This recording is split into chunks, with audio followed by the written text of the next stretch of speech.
Hello, listeners. Before we begin tonight's journey into the shadows of history, I want to check in with you. How was your day? What time is it where you are right now? Are you settling in for the night somewhere in North America? Or perhaps it's already morning where you listen from across the ocean? Whether you're in a quiet bedroom in Ohio, a late-night kitchen in London, or watching the sunrise from somewhere in Australia, you're part of our growing community of truth seekers. If this is your first time joining us, welcome to Sleep Theories. If you're a returning listener, thank you for coming back. Either way, please take a moment to subscribe to Sleep Theories. Your support helps us continue digging into the stories they don't want you to hear, the mysteries buried beneath official narratives, and the truths that vanish along with those brave enough to speak them. Tonight, we're travelling to Northern California, to the shadow of a mountain that may be more than it appears. This is the story of J.C. Brown, a man who claimed to have found something impossible beneath Mount Shasta, and who paid the ultimate price for speaking the truth. This is my story too, because sometimes when you dig deep enough into the past starts digging back. My name is Dr. Rowan Hensley, and what you're about to hear may be the last recording I ever make. I wasn't always a believer in conspiracies. 3 years ago, I was Dr. Rowan Hensley, Associate Professor of Geological Sciences at UC Davis, specialising in volcanic formations and seismic activity. I published papers on magma chamber dynamics, taught undergraduate courses on mineralogy, and lived a perfectly ordinary academic life. My biggest controversy was arguing with colleagues about the dating methods for certain lava flows. That changed on a rainy Thursday in November 2021, when I was conducting research at the San Francisco Public Library's Archive Division. I was looking for historical geological surveys of the Cascade Range when the librarian, Mrs. Chen, brought me a box of uncatalogued materials that had been donated by the estate of a deceased city employee. Most of it was routine bureaucratic paperwork from the 1930s and 40s, but at the bottom of the box, I found something that would reshape my understanding of everything I thought I knew about the world beneath our feet. It was a newspaper clipping, half burnt and water damaged, with a stamp across the top that read, "Geo-classified, redacted," in faded red ink. The visible portions of the article told an incredible story about a man named J.C. Brown who, in 1934, had gathered 80 people in Stockton, California, for what he called the most important archaeological expedition in human history. According to the fragmentary text, Brown claimed to have discovered a vast underground city beneath Mount Shasta, filled with golden artifacts, strange hieroglyphs, and the preserved remains of giants. The expedition was scheduled to depart on June 19th, 1934, but on the morning of departure, J.C. Brown had vanished without a trace. The expedition never happened. Brown was never seen again. What captured my attention wasn't just the fantastic nature of Brown's claims, but the official stamp on the clipping. Why would a newspaper article about what seemed like obvious fraud require geological classification? Why the redaction stamp? And why had it survived in a city employee's personal effects for nearly a century? I spent the next 6 months researching everything I could find about J.C. Brown.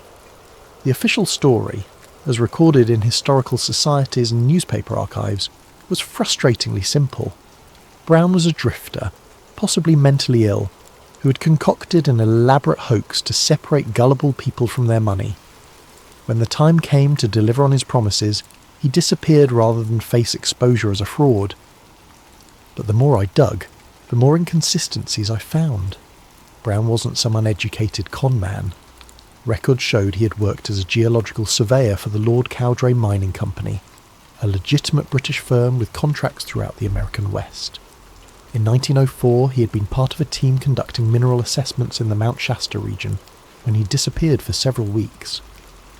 When Brown reappeared, his colleagues noted that he seemed changed. He was reluctant to discuss where he had been, spoke often about ancient civilizations, and had acquired an unusual collection of what he claimed were pre-Columbian artifacts that didn't match any known Native American cultures. More intriguingly, I found references to Brown in the correspondence files of several prominent geologists and archaeologists of the era. These weren't dismissive letters mocking an obvious fraud, but serious inquiries about his discoveries.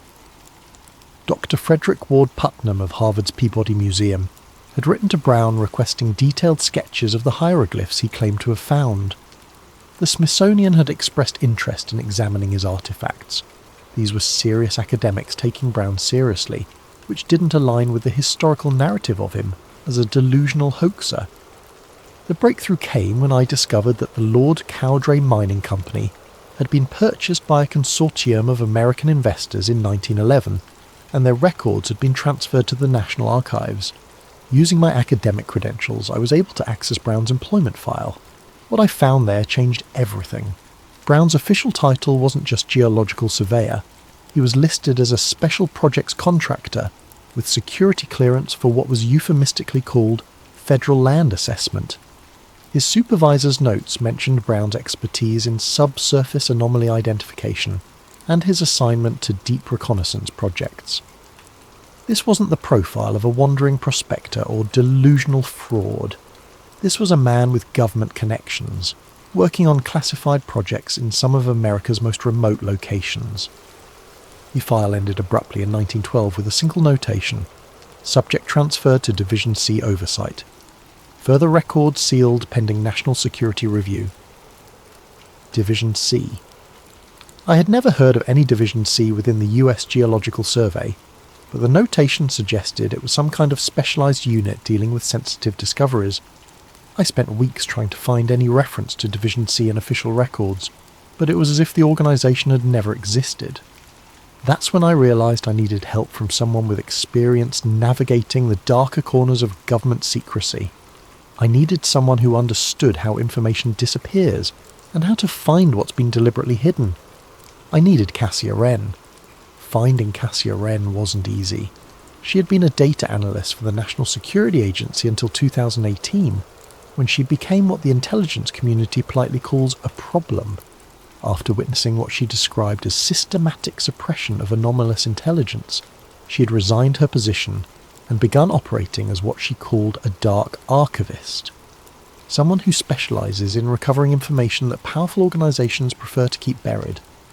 Cassia operated through encrypted channels and dead drops, paranoid but not without reason. Her former colleagues had made it clear that her continued freedom depended on her maintaining a low profile and avoiding certain sensitive subjects. But when I reached out through the appropriate channels, explaining my research into J.C. Brown and Division C, she agreed to meet. We met at a 24-hour diner in Modesto, California, chosen because it was exactly halfway between our locations and because, as Cassia explained, the acoustics make electronic surveillance difficult, and the clientele is too distracted by their own problems to pay attention to ours. Cassia was younger than I had expected, probably in her early 30s, with the intense focus of someone who had seen too much and slept too little. She listened to my story about J.C. Brown without interruption, occasionally taking notes in what appeared to be her own shorthand system. When I finished, she was quiet for a long moment, stirring her coffee with deliberate precision. "Division C," she finally said. "I've heard whispers about that designation, but never in connection with the Geological Survey. In my experience, when government agencies create subdivisions that don't officially exist, it's because they're dealing with phenomena that don't officially exist either." She explained that during her time at the NSA, she had occasionally encountered references to what intelligence analysts called anomalous archaeology, discoveries that couldn't be explained within conventional historical frameworks, and that had been classified to prevent public panic or international complications. "The standard protocol," she said, "is to classify the discovery, relocate or destroy the evidence, and discredit or neutralise anyone with direct knowledge. If J.C. Brown really found something significant under Mount Shasta, his disappearance wasn't mysterious. It was inevitable." Cassia agreed to help me investigate, but first she suggested we try to find more direct evidence of Brown's discoveries. She had a contact in Stockton who specialised in genealogical research and might be able to connect us with descendants of the people who had signed up for Brown's 1934 expedition. 3 days later, we were standing on the porch of a modest house in Stockton, talking to Emmett Kearney, a retired auto mechanic whose grandfather had been one of the 80 people prepared to follow J.C. Brown into Mount Shasta. Emmett was in his 70s, with the careful manner of someone who had spent his life being told that his family stories were too strange to be true. His grandfather, Patrick Kearney, had been a mining foreman who had known Brown during his work with the Lord Cowdray Company. Grandpa always said Brown was different after he came back from that survey in 1904, Emmett told us, leading us into his living room. Said he'd found something that changed his whole understanding of the world. Not gold or silver or anything like that. Something older. Emmett disappeared into a back room and returned with a metal box that had clearly been stored carefully for decades. Inside was a leather-bound notebook, its pages yellow with age but still readable. "This belonged to J.C. Brown," Emmett said. "He gave it to my grandfather the night before he disappeared, told him to keep it safe and only show it to someone who would understand what it meant." The notebook was extraordinary. Page after page of detailed sketches showing complex tunnel systems, architectural diagrams of underground chambers, and copies of symbols that looked like no writing system I had ever encountered. Some resembled cuneiform or Egyptian hieroglyphs, but others were completely alien. Geometric patterns and flowing scripts that seemed to shift and change as you looked at them. But it was Brown's written notes that were most disturbing. Scattered throughout the sketches were observations and warnings that painted a picture of something far stranger than a simple archaeological discovery. The passages extend far deeper than any natural cave system. The stone is carved, not eroded. Someone built this. Found the chamber of the tall ones today. 12 skeletons, each nearly 8 feet in height. The bone structure is wrong. Too many vertebrae. Skull proportions unlike any human remains. The symbols on the walls seem to respond to light. When I shine my lamp directly on them, they appear to glow faintly. Must investigate further. Discovery of what can only be described as a throne room. Central seat carved from single block of unknown black stone. Hieroglyphs cover every surface. Translation attempts unsuccessful, but recurring motifs suggest astronomical significance. Warning: not all stone here is dead. Some sections of wall feel warm to the touch and seem to pulse with internal rhythm. Recommend extreme caution in future explorations. They wake to light.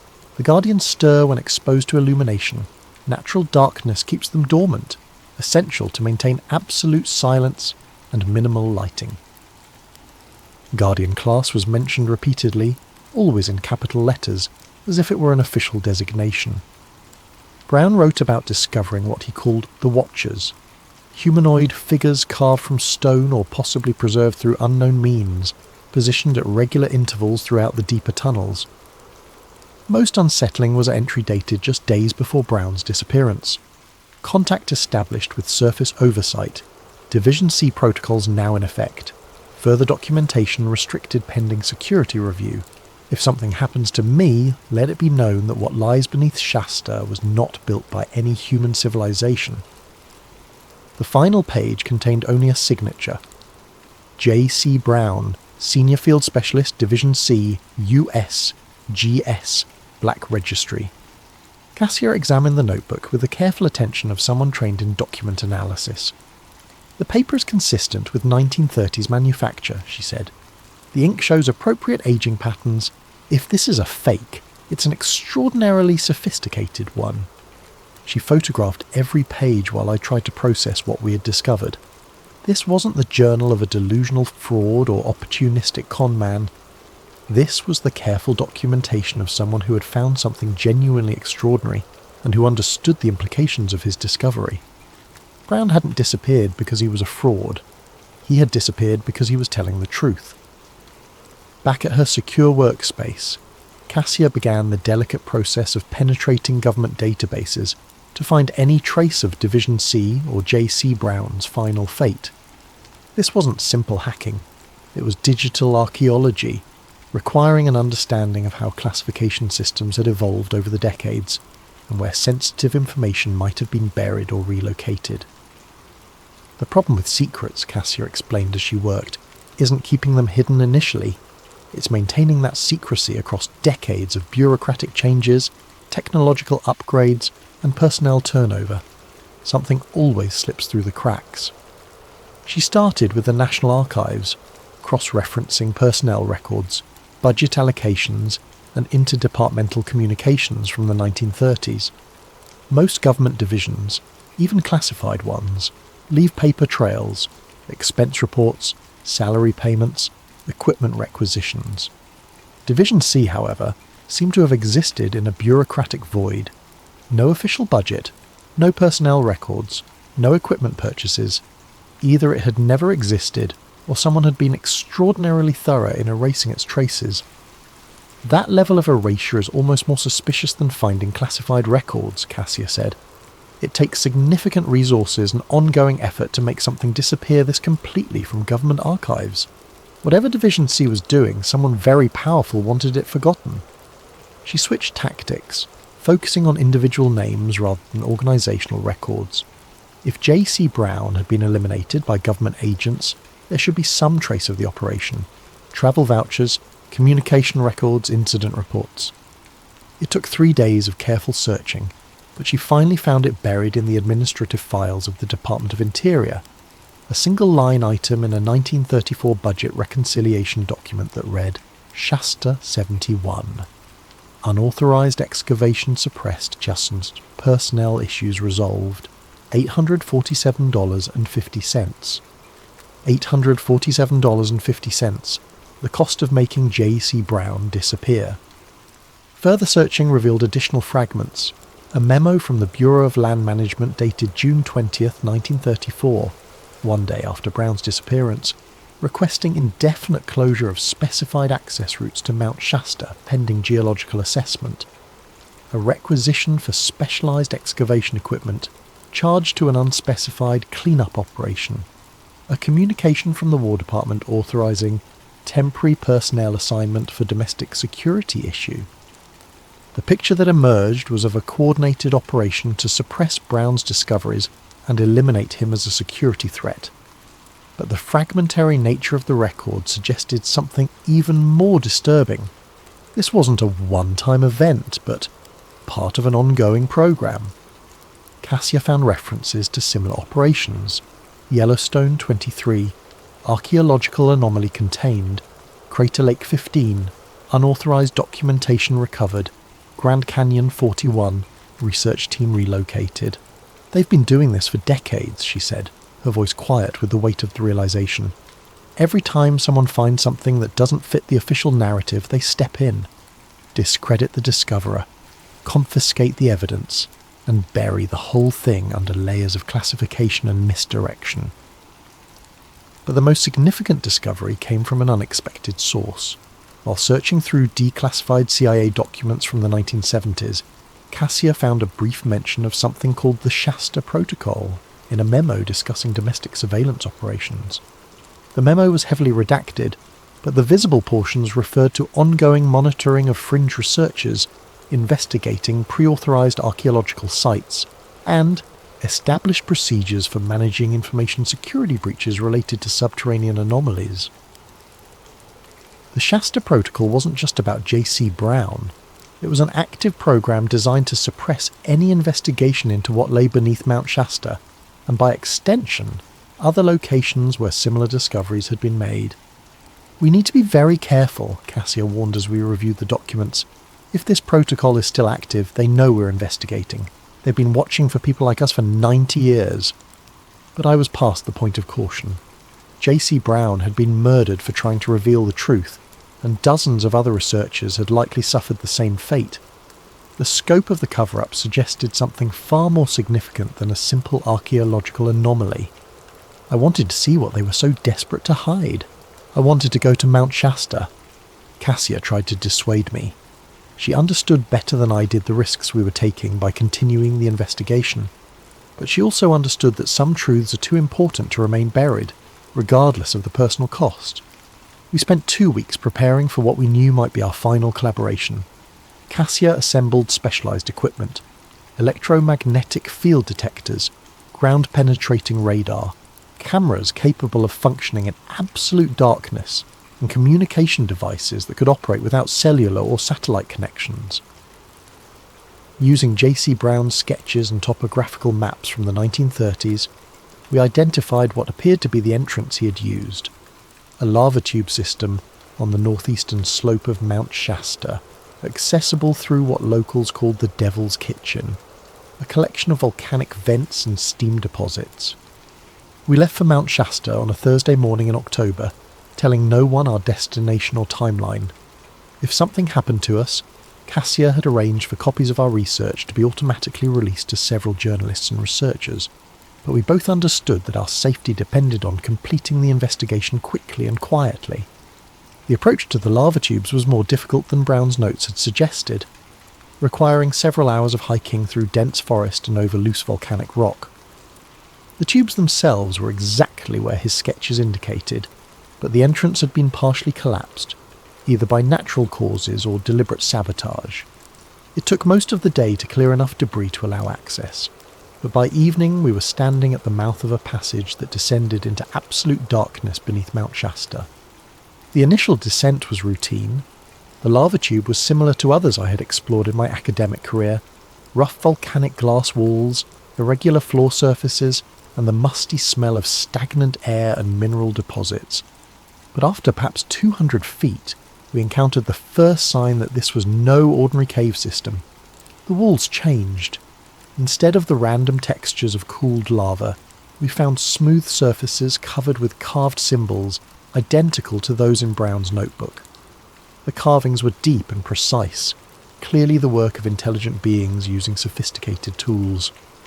"These aren't natural formations," I said, running my hands over the symbols. "Someone carved these, recently enough that they haven't been significantly weathered." Cassia's electromagnetic detector began registering unusual readings. "I'm getting energy signatures that don't match any known geological phenomena," she reported. "It's almost like the rock itself is generating some kind of field." We continued deeper, following Brown's map through a series of branching passages that led steadily downward. The air grew warmer as we descended, and the carved symbols became more elaborate and frequent. Some covered entire wall surfaces, depicting what appeared to be astronomical charts, anatomical diagrams, and scenes of robed figures performing unknown rituals. After nearly 2 hours of careful progress, we reached what Brown's notes had described as the first threshold, a circular chamber perhaps 30 feet in diameter, with a domed ceiling covered in symbols that seemed to shimmer in our flashlight beams. "The symbols are reacting to our lights," Cassia whispered. "Look at them, they're actually glowing." She was right. As we moved our beams across the walls, the carved symbols briefly luminescent with a soft blue-green light that faded when we moved the light away. It was unlike anything I had ever encountered in my geological career. But more disturbing were the alcoves carved into the walls at regular intervals. Each contained what appeared to be a humanoid figure, but whether they were statues, preserved bodies, or something else entirely was impossible to determine in the uncertain light. "The Guardian class," I said, remembering Brown's terminology. "These must be what he was writing about." We approached one of the figures cautiously. It was clearly humanoid, but wrong, in subtle ways that made it deeply unsettling to look at. Too tall, perhaps 7.5 feet in height. Limbs that were slightly too long in proportion to the torso. A skull that was elongated and narrow, with eye sockets that were larger and more deeply set than any human skull. The figure was clothed in what appeared to be robes or ceremonial garments made from some unknown material that had survived whatever preservation process had maintained the body. In its hands was a staff or rod covered with more of the glowing symbols. "Is it alive?" Cassia asked, her voice barely audible. Before I could answer, her equipment began registering massive electromagnetic spikes. Every detector she carried was suddenly screaming warnings about energy levels far beyond anything we had expected to encounter. "We need to move," she said urgently. "Something is responding to our presence." Following Brown's map, we located the passage that led to what his notes called the deep chambers. The tunnel was narrower than those we had traversed earlier, requiring us to proceed single file through passages that seemed to pulse with the same blue-green luminescence we had observed in the symbols. The air itself felt different here, thicker, almost alive with some kind of energy that made our skin tingle and our equipment malfunction. Cassia's electromagnetic detectors were giving readings so far outside normal parameters that she finally shut them off to prevent the alarms from echoing through the tunnels. After what felt like hours, but was probably only 30 minutes of careful progress, we emerged into a chamber that defied easy description. It was vast, easily the size of a cathedral, with a ceiling that disappeared into darkness above our lights. The walls were covered floor to ceiling with the most elaborate symbol systems we had yet encountered, arranged in patterns that suggested complex mathematical or astronomical calculations. But dominating the centre of the chamber was what Brown had described as the throne of the Deep King. It was carved from a single block of black stone that seemed to absorb light rather than reflect it. The chair itself was enormous, clearly designed for someone much larger than any human being. Seated upon it was a figure that dwarfed even the Guardian-class entities we had encountered above. This being was nearly 12 feet tall, with limb proportions and skeletal structure that were clearly non-human. The skull was elongated to an extreme degree, with eye sockets that were deep caverns in the ancient bone. It was dressed in elaborate robes that had somehow survived whatever preservation process had maintained the body, and in its hands was a staff topped with what appeared to be a crystalline structure that pulsed with internal light. But most disturbing were the walls behind the throne. They were covered with what could only be described as a mural depicting the history of the world, but not the history found in any textbook. The images showed an Earth much different from the one we knew. Continents in different configurations, skies filled with celestial bodies that were not the sun and moon we recognized, and beings that were clearly not human, living in vast cities that spanned continents. One section of the mural showed what appeared to be a massive catastrophe. Fires falling from the sky, oceans boiling, mountains cracking open to release torrents of lava and ash. In the aftermath, the surviving beings were shown retreating underground, sealing themselves away in deep chambers to wait for the surface world to become habitable again. The final panel showed an eclipse, total darkness covering the earth, and from that darkness, strange vessels rising into the sky, carrying the ancient inhabitants away to points of light that could only be stars. They weren't from here, I said, the realization hitting me like a physical blow. These beings, whatever they weren't native to Earth. They were visitors, and when something happened to make the surface uninhabitable, they went underground to wait it out. But Cassia wasn't looking at the murals. She was staring at the seated figure on the throne, her face pale with terror. "It's breathing," she whispered. I looked more carefully at the massive form on the throne. At first I saw nothing, but then I noticed it. The slightest movement of the chest, so subtle it was barely perceptible. The ancient being wasn't dead. It was sleeping. As if responding to our realization, the crystalline structure atop the being's staff began to pulse more rapidly, casting shifting patterns of light across the chamber walls. And then, without any warning, a voice filled our minds, not heard with our ears, but felt as a pressure inside our skulls. "You weren't meant to return." The voice was vast and alien, carrying with it implications of age and power that made my rational mind reel. This wasn't communication as humans understood it, but something far more direct and invasive.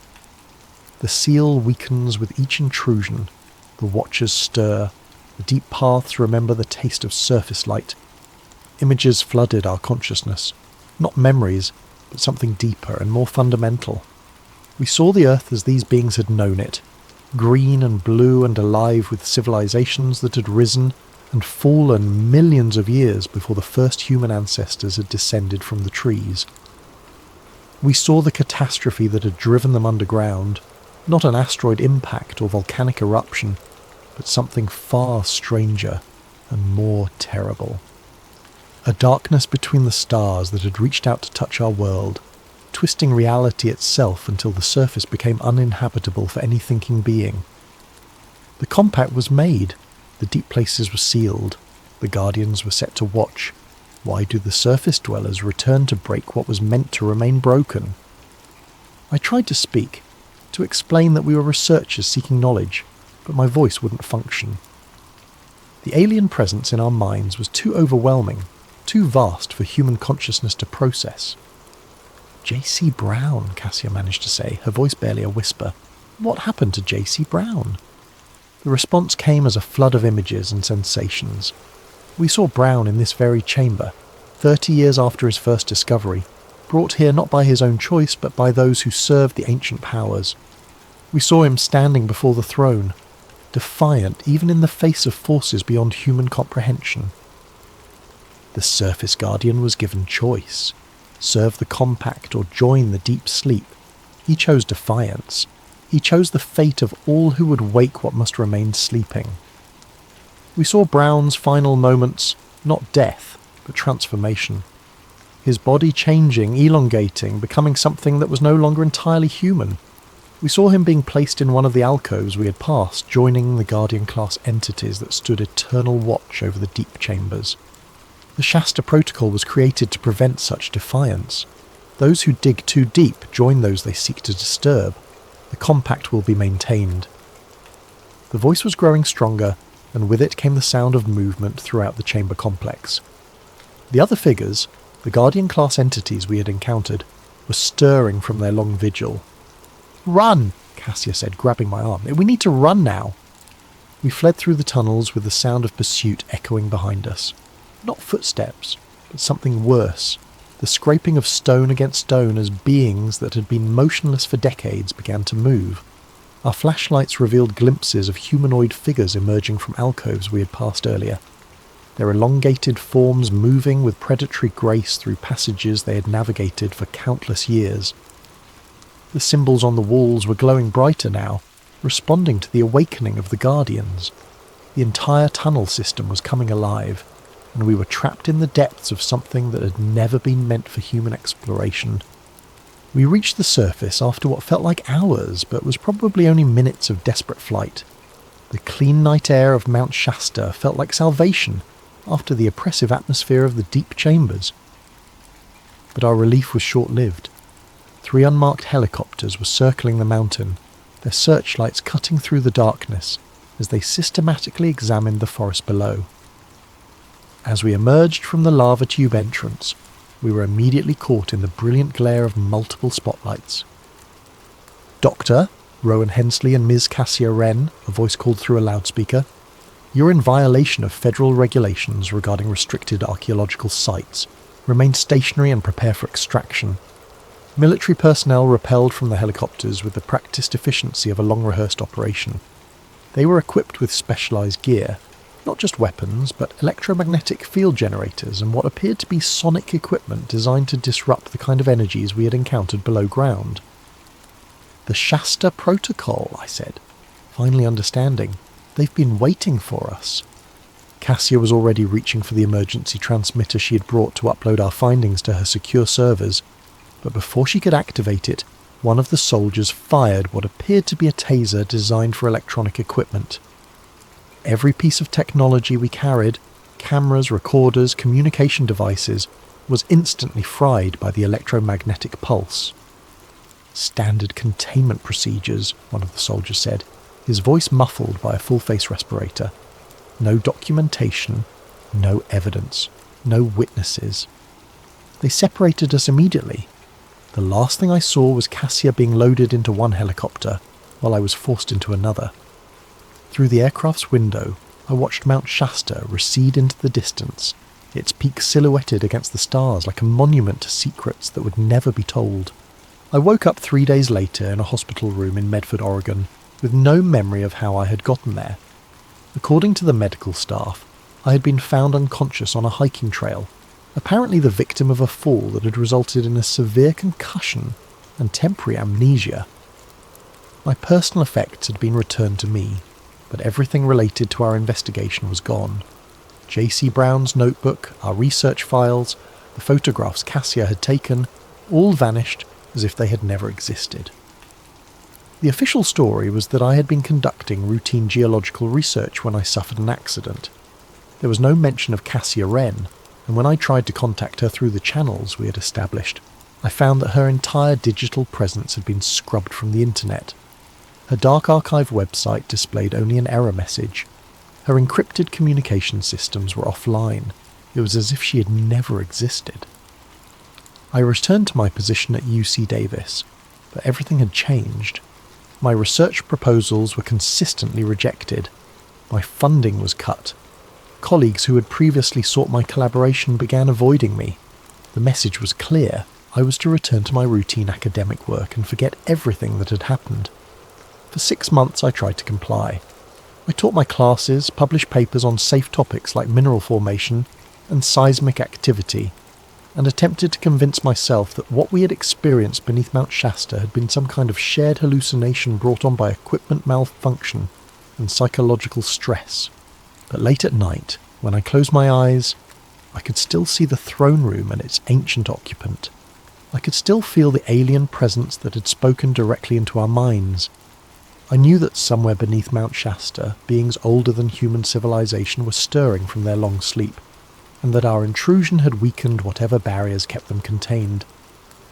The breakthrough came in the form of a manila envelope slipped under my office door sometime during the night. Inside was a single page from J.C. Brown's notebook, one I had never seen before, apparently torn from the journal after we had examined it. The page was dated June 18th, 1934, one day before Brown's disappearance. In his careful handwriting he had written, "Final entry. They have found me. Division C has activated the containment protocol. I will not be permitted to complete the expedition or reveal what lies beneath the mountain, but I have taken precautions. Copies of my work have been hidden where they cannot be found and destroyed. Some day others will continue the investigation." To those who come after, I wasn't the first to find the city. The government has known about the deep places for decades, perhaps centuries.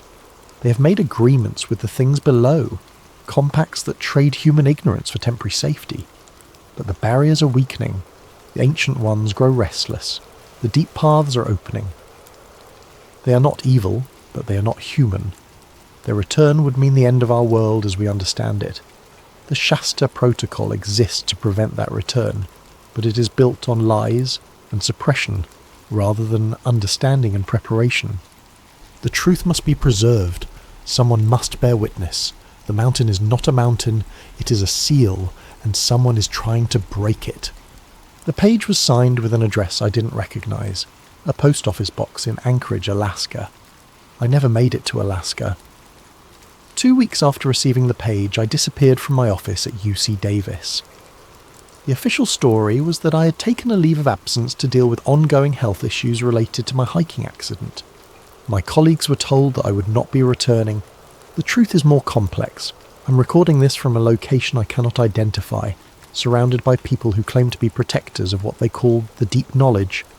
Some are former government employees who became disillusioned with the Shasta Protocol. Others are researchers like myself who dug too deep and learned too much. We exist in the spaces between official reality and suppressed truth. We monitor the ancient sites, watch for signs that the barriers are weakening, and try to prepare for what may be coming. Because the being on the throne was right about one thing: the compact is failing. All across the world, in places like Mount Shasta, Yellowstone, the Grand Canyon, and dozens of other locations, the deep places are stirring. The ancient ones are awakening from their long sleep, and when they fully emerge, the world we know will end. The Shasta Protocol was never about protecting us from the truth. It was about protecting the truth from us. Because sometimes the truth is too dangerous for humanity to know. But perhaps it's time we learned anyway. This is Dr. Rowan Hensley making what may be my final recording. If you're hearing this, it means the automatic release protocols have been activated. It means something has happened to me, just as it happened to J.C. Brown and Cassia Wren and dozens of others who got too close to the deep secrets. Mount Shasta isn't a mountain, it's a seal, and after 90 years of suppression and cover-ups, that seal is beginning to crack. 3 days ago, seismic stations throughout Northern California registered unusual activity beneath Mount Shasta. Not earthquakes, something else. Rhythmic pulses emanating from deep underground, as if something massive was breathing, or waking up. Yesterday, hikers reported strange lights emanating from caves on the mountain's northeastern slope. Local authorities have cordoned off the area, citing geological instability, but we know better. The lights match descriptions from J.C. Brown's notebook.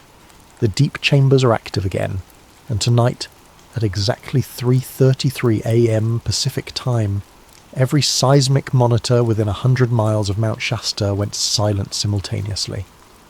Not equipment failure, deliberate shutdown. Someone doesn't want the world to know what's happening beneath the mountain. But we're still watching, we're still recording. And when the time comes, and it's coming soon, someone needs to tell the truth about what lies beneath the places we call sacred, the mountains we think we know, and the ancient agreements that have kept horrors sleeping in the deep places of the earth. The Shasta Protocol is failing, the compact is broken, and something older than human civilization is stirring beneath the roots of the world. If you're listening to this, if you're out there somewhere in the darkness with your own questions about the world's hidden truths, remember this. Not all mysteries are meant to be solved. Some doors should remain closed. Some secrets are too dangerous for daylight. But when those doors open anyway, when those secrets emerge despite all efforts to contain them, someone needs to bear witness. Someone needs to remember what we were before everything changed. My name is Dr. Rowan Hensley. I was a geologist. I thought I understood the earth beneath our feet. I was wrong about everything. The mountain remembers, the deep places are calling, and somewhere in the darkness between sleeping and waking, between human and something else entirely, J.C. Brown and all the others who dug too deep are waiting to welcome the next generation of truth seekers to their eternal vigil. Don't look for me. Don't try to verify this story through official channels. Don't go to Mount Shasta. But if you do, if you can't resist the pull of forbidden knowledge, if you need to see for yourself what lies beneath, remember that some prices are paid not in money or blood, but in the fundamental nature of what it means to be human. The watchers are stirring, the guardians walk, the seal is breaking. And in the deep places beneath the mountain, something ancient and patient and utterly alien is opening eyes that have been closed since before the first human looked up at the stars and wondered if we were alone. We were never alone. We just weren't ready to meet our neighbours. End recording. Static. The following message was left on the voicemail system of the podcast Fringe Phenomena Weekly at 3:33 a.m. Pacific time, 6 months after Dr. Hensley's disappearance. This was Dr. Rowan Hensley.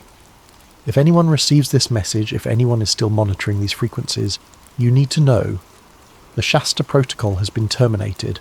All containment procedures have failed. The deep chambers are open. The ancient compact is void. They're not underground anymore. Last night something came out of Mount Shasta, something tall and wrong and older than human memory. It walked through the forest like it owned the world, like it was coming home after a long journey.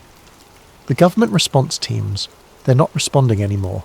The helicopters fell out of the sky when they got too close.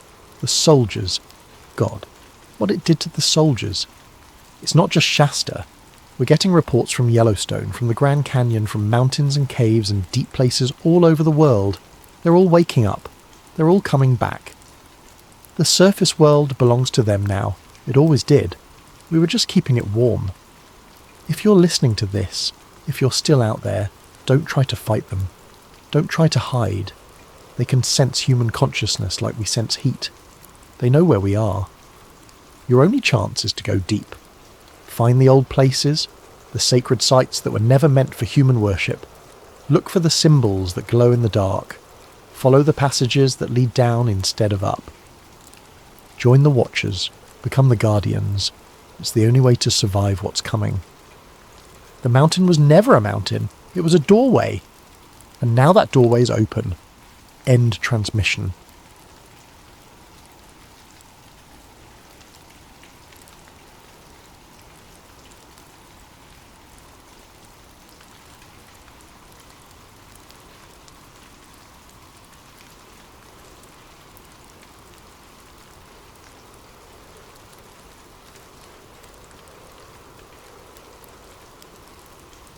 Now, settle in as we explore a story that might feel a little too close to reality. My name is Cal Monroe, and I used to believe in coincidences. That was before Theo jumped off the Memorial Bridge, before the USB drive arrived in my mailbox, and before I learned that some conspiracies aren't theories, they're just well-kept secrets. It was a Tuesday morning in November when I got the call. Detective Sarah Chen's voice was flat, professional, the way cops sound when they're tired of delivering bad news. "Cal, this is Detective Chen, Metro PD. I'm calling about Theodore Ramirez. I understand you two are friends." The past tense hit me like ice water. "Were? What do you mean, were?" "Mr. Ramirez jumped from the Memorial Bridge last night around 11:30 p.m. I'm sorry for your loss." I sat there in my cramped DC apartment, staring at my laptop screen where I'd been working on an article about facial recognition software in public schools. The cursor blinked at me like a heartbeat. "That's impossible," I said. "Theo wouldn't. He just wouldn't." "I know this is difficult, but no, you don't understand. Theo was getting married next month. He was excited about it. We had drinks 3 weeks ago and he was talking about honeymoon plans, about kids, about everything. People don't just... Mr. Monroe, I've been doing this for 15 years. Sometimes people hide their pain better than we think. But I knew Theo. We'd been roommates at Georgetown, both journalism majors before he switched to computer science. He was the most methodical person I'd ever met. The kind of guy who researched restaurants for 2 hours before picking where to eat lunch. He didn't make impulsive decisions, especially not permanent ones. After I hung up, I sat in the silence of my apartment, trying to process what I'd heard. That's when I noticed the small package on my kitchen counter, something I'd grabbed from my mailbox the night before and forgotten about in my rush to meet a deadline. The return address made my hands shake. T. Ramirez. Inside was a USB drive and a handwritten note. "Cal, if you're reading this, they got to me. Don't trust anyone. Don't use your regular computer. Find somewhere safe and look at everything. The program never ended. T." The drive was labelled with a single word in Theo's careful handwriting. E-C-H-O. I stared at that USB drive for an hour before I worked up the courage to use it. Not on my laptop, Theo's warning was clear enough. I walked 6 blocks to an internet cafe in Chinatown, paid cash, and plugged the drive into a computer that had probably seen more shady transactions than a Swiss bank account. What I found changed everything. The drive contained dozens of files, video footage, audio recordings, spreadsheets, and what looked like medical data. The video showed people in sterile white rooms, not quite hospital rooms, not quite laboratories, more like the kind of spaces you'd imagine in a sensory deprivation study. In one video, a woman in her 30s sat in a chair with electrodes attached to her temples. A voice off camera, clinical, detached, repeated phrases. "Your thoughts are not your own. Your memories can be adjusted. You want to comply. You need to comply." The woman's eyes were glassy, unfocused. After 20 minutes of this repetition, the voice asked her to recite her home address. She gave an address in Virginia. Then they asked her again. This time she gave a completely different address in Maryland, reciting it with the same confidence. Another file contained EEG data, brainwave patterns labelled with dates and subject numbers. One folder was labelled Behavioural Modification Protocols.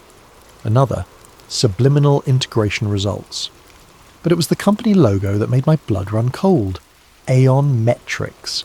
I'd never heard of them, which was strange. I'd spent the last 5 years covering tech surveillance, data privacy, and government contracting. I knew most of the major players, from Palantir to Booz Allen Hamilton. But Aeon Metrics was a ghost. That night, back in my apartment, I did what any good journalist would do. I started digging. Aeon Metrics had a website that looked like it was designed by someone who'd never heard of user experience. Bland corporate speak about cognitive enhancement research and behavioural analytics solutions. Their client list was vague. Federal agencies and healthcare partners. No names, no specifics. Their headquarters was listed as a P.O. box in Arlington, Virginia. I cross-referenced the company name with government contract databases. Nothing. I searched for news articles, press releases, anything. The only mention I found was a single-line item in a Department of Defense budget document from 2019. Aeon Metrics, Specialized Research Services, $2.4 million. That was it. A company that received millions in government funding but left no digital footprint. In 2024, That was like finding a unicorn.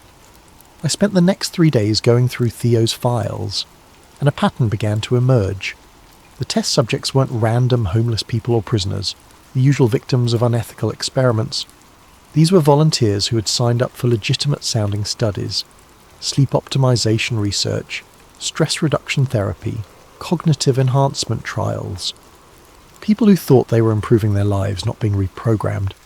One document made me physically nauseous.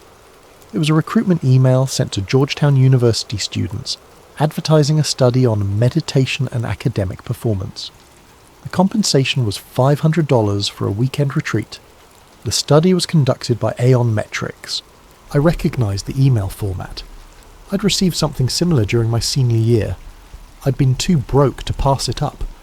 That's when I realised I might not be investigating this story. I might be living it.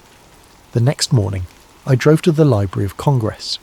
If you want to research government conspiracies, you go to the place where they can't delete the evidence. At least, not easily.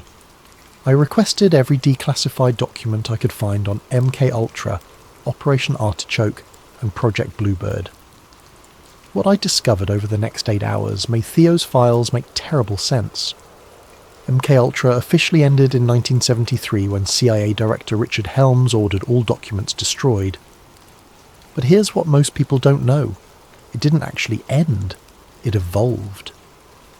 The original program used LSD, hypnosis, and brutal psychological torture to break down human personality and rebuild it. The goal was to create perfectly controllable human assets, spies who could be programmed and deployed without even knowing they were working for the agency. But the methods were crude, obvious, and left too many witnesses. The scientists involved were sloppy, keeping detailed records that eventually leaked. So the program went underground, got smarter, and learned from its mistakes. By the 1980s, it had been rebranded as something innocuous: behavioural research programs. The torture chambers were replaced with comfortable clinical settings. The unwilling prisoners were replaced with paid volunteers. The obvious mind control was replaced with subtle manipulation. Instead of breaking people's minds with LSD, they learned to influence thoughts through carefully crafted media exposure. Instead of hypnotizing subjects in laboratories, they developed techniques to implant suggestions through social media algorithms. Instead of creating obvious zombies, they learned to nudge behavior so subtly that people thought they were making their own choices. I found a 1987 memo from a CIA psychologist named Dr. Helen Marsh. One line stood out. "The future of behavioral modification lies not in force, but in consent. If subjects believe they are willing participants, they will never question the process." That was 37 years ago. Imagine what they could do now, with smartphones that track our every movement, social media platforms that know us better than we know ourselves, and AI that can predict our behaviour with frightening accuracy. Theo's files suddenly made perfect sense. Echo Protocol wasn't a resurrection of MKUltra, it was its natural evolution. The recruitment process was genius in its simplicity. Instead of kidnapping people, they advertised legitimate-sounding studies through universities, healthcare providers, and wellness apps. The kind of studies college students and cash-strapped adults would jump at. Improve your sleep quality while earning $200. Help advance meditation research, free sessions included. Participate in groundbreaking stress reduction therapy. The subjects thought they were helping science and improving their lives. They signed consent forms and waivers, making everything perfectly legal. They were even paid well, which made them feel valued rather than victimized. But according to Theo's documentation, the real experiments began after the official study ended. The subjects returned home with subtle implants, not the science fiction kind, but behavioural implants. Carefully crafted memories, embedded suggestions, modified thought patterns. They'd been exposed to subsonic frequencies, targeted electromagnetic fields, and neurological programming disguised as relaxation therapy. More importantly, they'd been tagged. Their phones received updates that modified the algorithms they encountered. Their social media feeds were carefully curated to reinforce the programming they'd received. Their GPS data was used to ensure they encountered specific environmental triggers. billboards, sounds, even scents that would activate their conditioning. It was MKULTRA for the digital age, and it was everywhere. I found myself thinking about my own devices, my own data patterns. How many targeted ads had I seen recently that seemed to know exactly what I was thinking? How many times had my phone suggested an action or location that felt perfectly timed? How many articles in my newsfeed seemed to anticipate my concerns? Was I paranoid, or was I finally paying attention? That evening I tried to call Theo's fiancée Maria Santos. We'd met several times over the years, and I thought she might be able to tell me about Theo's state of mind in his final weeks. Her number was disconnected. I tried social media. Her profiles had been deactivated. I drove to the address I had for her, an apartment in Alexandria where I'd attended their engagement party 6 months earlier. The building manager told me no one by that name had ever lived there. It was as if Maria Santos had never existed. The gaslighting started small. First, it was my coffee shop. I'd been going to the same place every morning for 3 years, a little cafe called Grind on Connecticut Avenue. The barista knew my order: large dark roast, no cream, no sugar. But when I walked in Thursday morning, she looked at me like she'd never seen me before. "Welcome to Grind. What can I get started for you?" "The usual," I said, assuming she was just having an off day. "I'm sorry, what's your usual?" I stared at her. Jessica had made my coffee hundreds of times. We'd chatted about her art school classes. I'd even bought one of her paintings. "Large dark roast," I said, feeling foolish. "Sure thing," coming right up. She moved with the practiced efficiency of someone who'd made 1,000 coffees, but treated me like a complete stranger. When I paid, I noticed something else.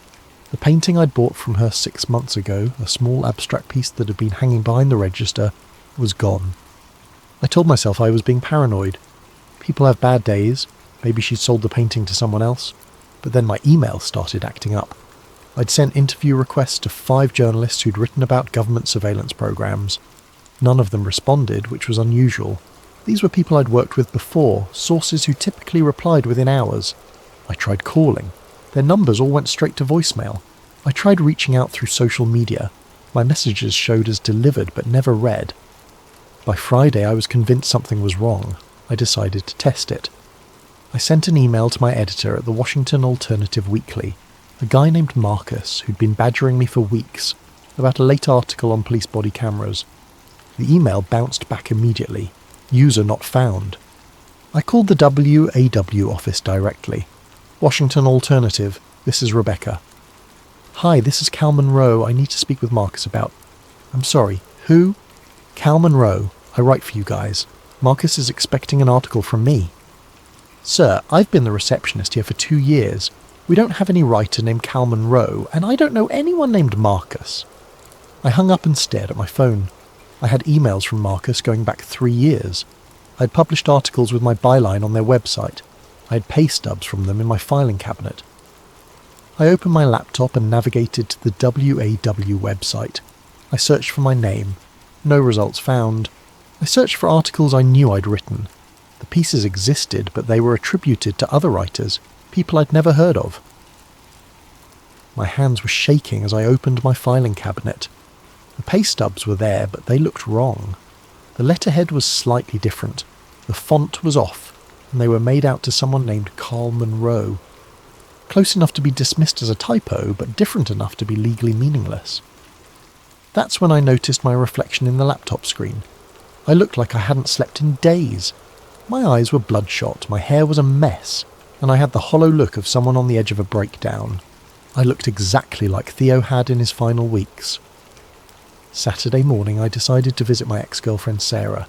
We dated for 2 years and stayed friends after the breakup. If anyone would be straight with me about whether I was losing my mind, it would be her. Sarah lived in a duplex in Tacoma Park. I'd been there dozens of times, but when I knocked on the door, a stranger answered. A middle-aged man in a bathrobe. "Can I help you?" "I'm looking for Sarah Chen," I said. "She lives here." "No one by that name lives here.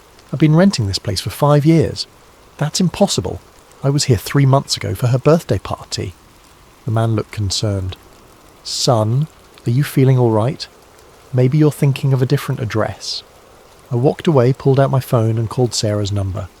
It rang twice before she picked up. "Hello?" "Sarah, it's Cal. I'm at your house, but some guy says..." "Cal? Cal Monroe?" "Yes. Who else would it be?" There was a long pause. "Cal, we broke up 2 years ago.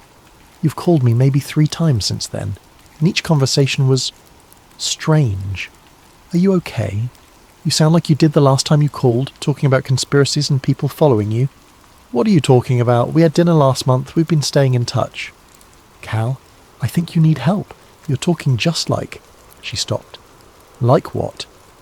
"Like Theo did, before he killed himself. The paranoia, the confusion about basic facts.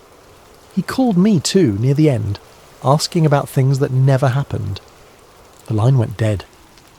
I stood on the sidewalk for 20 minutes trying to make sense of what was happening. Either everyone I knew was lying to me, or I was having some kind of psychotic break. But there was a third option, one that terrified me more than madness. I was right, and they were already in my head. That night I found a note slipped under my apartment door. It was written on plain white paper in block letters. "Your memory is next. Leave now." I packed a bag and drove to a motel in Baltimore, paying cash and using a fake name. I needed time to think, time to plan, and most importantly, time to figure out how to prove I wasn't crazy. Because if I was right about Echo Protocol, then my mind was already compromised. They were just calibrating how much to take. The Aeon Metric Sleep Clinic was located in a generic office park in Herndon, Virginia. From the outside, it looked like any other medical facility. Clean, professional, boring. The kind of place you'd trust with your health. I'd found the address in Theo's files, cross-referenced with online reviews. People praised their cutting-edge sleep studies and life-changing therapy sessions. The reviews all sounded genuine, which somehow made them more disturbing.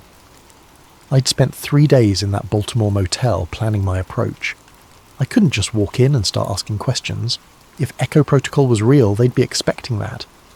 But I could volunteer for a study. I created a fake identity.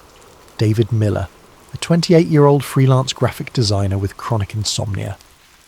I'd seen enough of Theo's documentation to know what kind of subjects they preferred. Young, educated, financially stressed, and socially isolated. People who wouldn't be missed if something went wrong. I called their intake line and spoke with a woman who sounded like she'd done this conversation 1,000 times.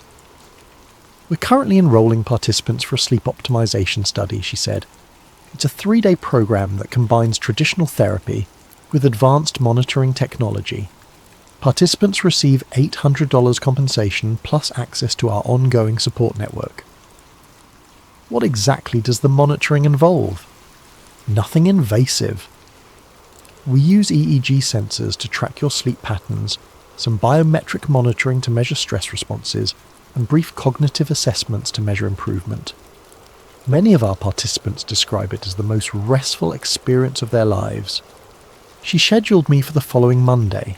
I spent the weekend reading everything I could find about counter-surveillance techniques and memory preservation. If they were going to mess with my mind, I wanted to be as prepared as possible. I wrote down everything I knew about myself, my real name, my address, my work history, my relationships, and hid copies in multiple locations. I recorded a video message to myself, explaining what I was doing and why, and uploaded it to a secure server with instructions to email it to me if I didn't check in within a week. Monday morning, I drove to the clinic feeling like I was voluntarily walking into a trap. The facility was more luxurious than I expected. The waiting room looked like an upscale spa with soft lighting, comfortable furniture, and the kind of new age music that's supposed to be calming, but always makes me nervous. The receptionist was friendly, professional, and gave no indication that she was part of a mind control operation. Maybe I really was paranoid. Dr. Elizabeth Harding introduced herself as the lead researcher. She was in her 40s, with the kind of confident manner that made you trust her immediately. She explained the study protocol while I filled out forms that asked detailed questions about my lifestyle, relationships, and psychological history. "We've found that sleep disorders are often connected to deeper patterns of thought and behaviour," she said. "Our approach combines sleep monitoring with cognitive restructuring techniques. Think of it as upgrading your mental software." The phrase made my skin crawl, but I smiled and nodded. They set me up in a private room that looked more like a high-end hotel suite than a medical facility. The bed was comfortable, the lighting was adjustable, and there was even a small kitchenette stocked with healthy snacks. The only obviously medical equipment was a chair with built-in sensors and a wall-mounted monitor that they said would track my biometric responses during relaxation exercises. "Just get comfortable," said the technician, a young man who introduced himself as Kevin. "We'll start with some baseline measurements, then move into the therapeutic portion." He attached electrodes to my temples and chest. Standard EEG and heart rate monitoring, nothing sinister. The chair was incredibly comfortable, almost hypnotically so. Within minutes, I felt more relaxed than I had in weeks. That should have been my first warning. The relaxation exercise began with guided breathing instructions delivered through high-quality speakers built into the chair. The voice was soothing, gender-neutral, with the kind of professional calm you'd expect from a meditation app. Allow your mind to become quiet and receptive. You're safe here. You're cared for here. Your thoughts can rest. After about 20 minutes, the instructions became more specific. Notice how easily your mind accepts new information when you are relaxed. Notice how comfortable it feels to let go of old patterns that no longer serve you. The room's lighting shifted to a deep blue, and I realized there were almost subliminal images being projected on the walls, geometric patterns that seemed to pulse in rhythm with my heartbeat. Your memories are fluid. They can be adjusted for your benefit. You want to be free of limiting beliefs. You need to be free of limiting beliefs. That's when I recognized the phrases from Theo's videos. I tried to stand up, but my body felt heavy, disconnected. The electrodes weren't just monitoring me. They were delivering some kind of signal. The chair's comfort wasn't accidental. It was designed to keep subjects compliant while their minds were being reprogrammed. "You are David Miller," the voice continued. "You work as a graphic designer. You have no family. You have no close friends. You live alone and prefer it that way." They were trying to overwrite my identity, to make me forget who Cal Monroe was and why I was there. But I'd prepared for this. I focused on the video I'd recorded, on the list of facts I'd memorized, on the reason I was there. "My name is Cal Monroe. I'm a journalist. Theo Ramirez was my friend. He died because he discovered ECHO protocol. You trust Dr. Harding completely. You want to participate in advanced studies. You will recommend this program to others." I repeated my mantra silently, fighting against the drowsiness that was overtaking me. I could feel my sense of self becoming fluid, malleable. It was terrifying and seductive at the same time. The promise of letting go of all my problems, all my fears, all my responsibilities. You're grateful for this opportunity to improve yourself. You will never speak about the details of this program to anyone outside this facility. The session lasted 6 hours. When it ended, I felt like I was surfacing from deep water, gasping for mental air.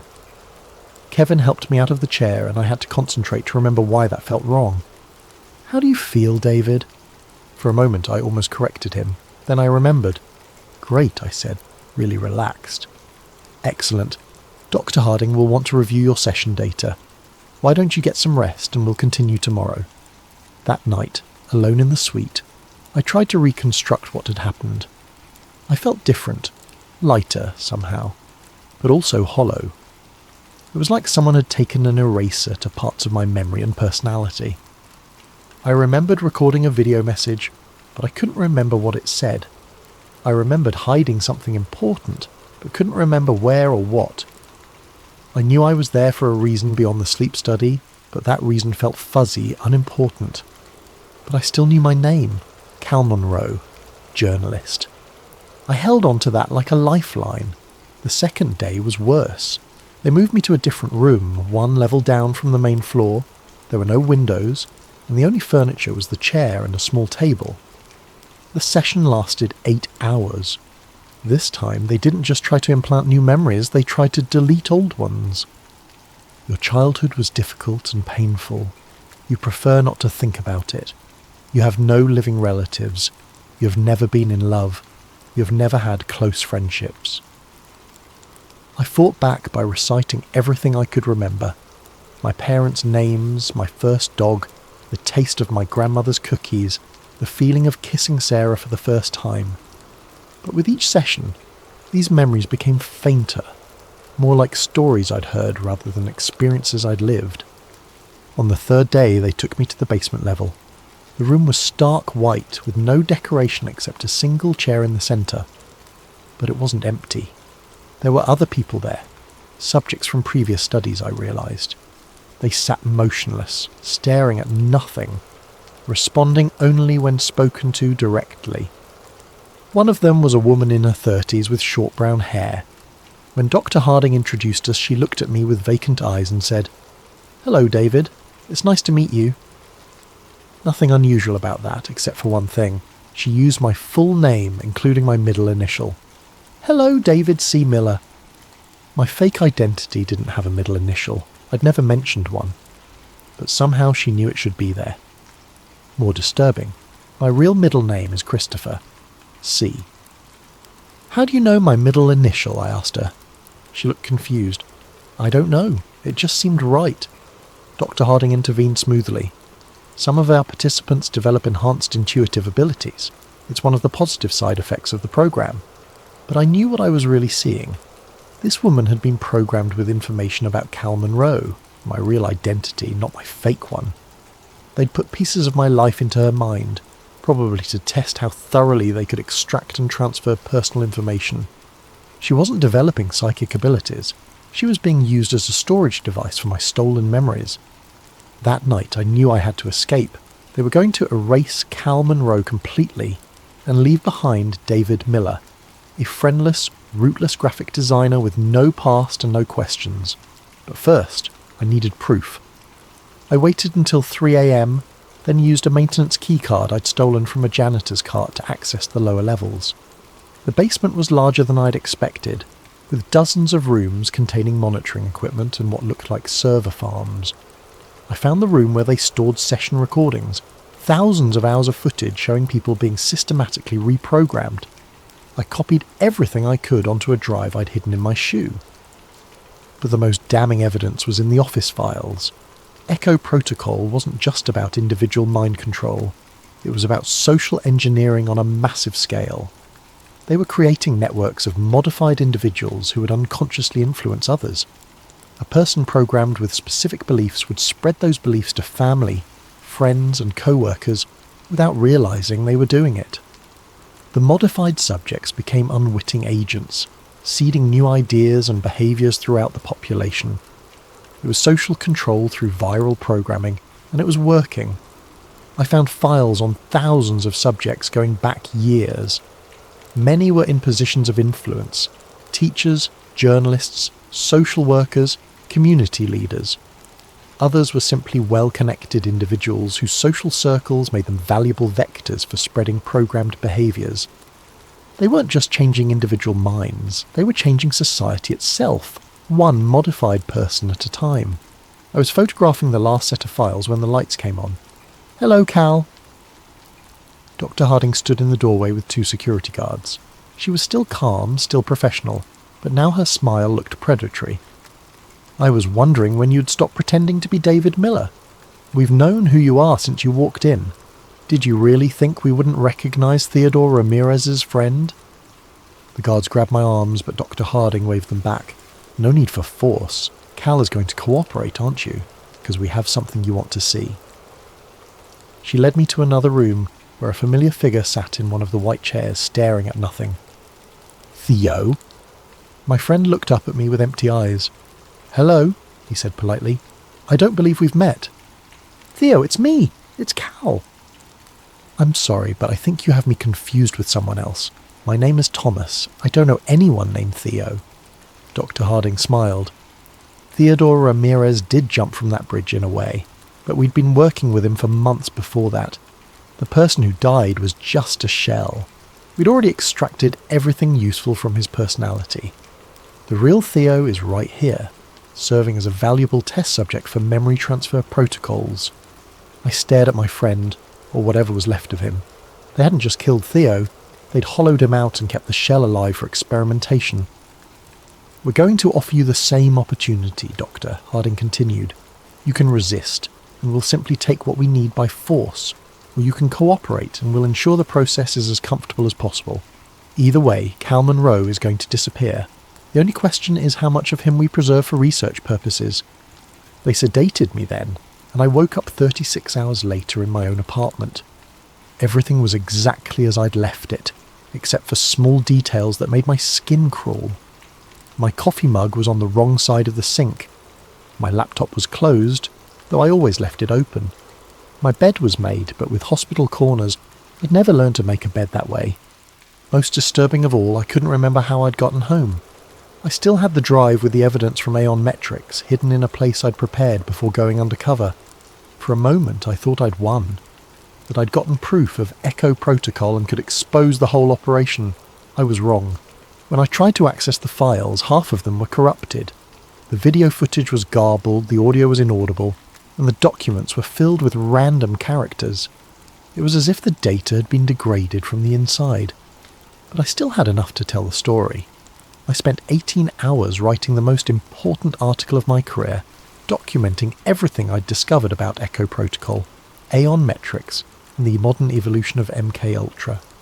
I uploaded it to WikiLeaks, sent copies to major news outlets, and posted it on every social media platform I could access. Within minutes, everything disappeared. The WikiLeaks submission was rejected for insufficient verification. My emails to journalists bounced back as undeliverable. My social media posts were flagged as misinformation and removed automatically. I tried uploading the article to my own blog. The hosting service suspended my account for terms of service violations. I tried creating new accounts with different platforms. Each one was suspended within hours. It was as if the internet itself was rejecting my story. Desperate, I tried a different approach. I'd built a small following on Reddit by posting about surveillance technology and digital privacy. I created a detailed post about Echo Protocol on r/conspiracy, hoping to reach people who were already sceptical of government programs. The post went live, got a few upvotes, then vanished. When I checked my account, it showed the post had been removed for doxing, even though I hadn't mentioned any real names or addresses. But that wasn't the worst part. When I checked the subreddit an hour later, I found dozens of posts about Echo Protocol, but they were all obvious disinformation. Poorly written stories claiming Echo was actually a secret program to give people telepathic powers. Memes suggesting the whole thing was a hoax created by foreign agents. AI-generated posts that mixed real details from my research with absurd science fiction elements. They hadn't just suppressed my story, they'd buried it under an avalanche of ridiculous fake versions. Anyone who tried to research ECHO protocol would find so much contradictory nonsense that the truth would be impossible to distinguish. It was the perfect modern cover-up, not censorship, but noise. I tried calling reporters I'd worked with, but got the same response I'd received when I first started investigating. Numbers disconnected, emails bouncing back, people who claim not to know me. My bank account was frozen for suspicious activity. My credit cards were cancelled. My apartment lease was terminated for breach of contract. Even my driver's license was suspended for unpaid tickets I'd never received. Cal Monroe was being systematically erased from the system. But I still existed, at least for now. I still had my memories, my personality, my sense of self. They hadn't finished the job yet. That gave me hope, until I realised why they were taking their time. I was a field test. They wanted to see how completely they could destroy someone's life using nothing but digital manipulation and social engineering. They were documenting every step of my breakdown, measuring how long it took for isolation and gaslighting to drive someone insane. I was just another subject in their experiment. 3 weeks after my attempted expose, I was living in my car, sleeping in parking lots, and buying food with cash I'd managed to withdraw before my accounts were frozen. I looked like any other homeless person, dirty, paranoid, talking to myself. The perfect disguise for someone who'd discovered the truth about mind control in America. That's when I started noticing the ads. At first, they seemed like coincidences. A billboard for sleep therapy that used phrases I'd heard at Aeon Metrics. A radio commercial for stress relief that echoed the programming sessions I'd experienced. TV ads that seemed to anticipate exactly what I was thinking. But the final proof came while I was sitting in a 24-hour diner in Arlington, nursing a cup of coffee and trying to figure out my next move. The TV was playing the local news and I was only half listening until the commercial break. A pharmaceutical ad started playing, something for anxiety medication. The voiceover was professional, forgettable, the kind of generic copy you hear a dozen times a day. Except it wasn't generic. The voice said, word for word, exactly what I'd been thinking for the past 10 minutes. You feel like you're losing your mind. You're questioning everything you thought you knew. You're wondering if this is what insanity feels like. You need help, but you don't know who to trust. It continued. The thoughts in your head might not be your own. The memories you rely on might not be real. The person you think you are might be someone else's creation. I stared at the screen, my coffee growing cold in my hands. The ad went on for 30 seconds, describing my exact mental state with disturbing precision, then concluded with the standard pharmaceutical disclaimer about side effects and drug interactions. No one else in the diner seemed to notice anything unusual. The waitress continued refilling coffee. The cook kept working the grill. Other customers chatted or read their phones. But I knew what I'd seen. They weren't just monitoring my thoughts, they were broadcasting them back to me through targeted advertising. The technology existed. I'd written about it years ago. Emotion detection software that analysed facial expressions through security cameras, predictive algorithms that could determine psychological states from browsing patterns, neural interfaces that could read brainwave patterns from a distance. They knew exactly what I was thinking, and they wanted me to know they knew. It was the final stage of the psychological operation. Not just control, but the absolute certainty that control was impossible to escape. I paid for my coffee and walked out into the Virginia night, understanding at last why Theo had jumped from that bridge. It wasn't despair that had driven him to suicide. It was the realization that his mind was no longer his own, and never would be again. But I wasn't ready to jump. Not yet. Because I'd figured out something they didn't expect. The real purpose of Echo Protocol wasn't just individual mind control. It was beta testing for something much larger. Every modified subject was a node in a network. Every programmed behaviour was a data point in a massive psychological mapping project. They weren't just changing people, they were learning how to change society itself, one mind at a time. The ultimate goal wasn't creating individual assets like the old MKUL TRA program. It was creating a population that would voluntarily surrender their autonomy, their privacy, their capacity for independent thought. And it was working. I thought about all the people I'd seen walking around like zombies, staring at their phones, consuming whatever content the algorithms fed them, believing whatever their social media feeds told them to believe. How many of them had been through programs like ECHO? How many were unwitting carriers of programmed behaviours? How many of them were still human in any meaningful sense? The scariest part wasn't that the technology existed, it was how willingly people accepted it. They traded their mental freedom for convenience, their privacy for entertainment, their autonomy for the illusion of connection. They weren't victims of a conspiracy, they were customers. That night I made a decision. I couldn't expose ECHO protocol through traditional journalism. They'd proved that was impossible. But I could do something else. I could become living proof of what they were doing.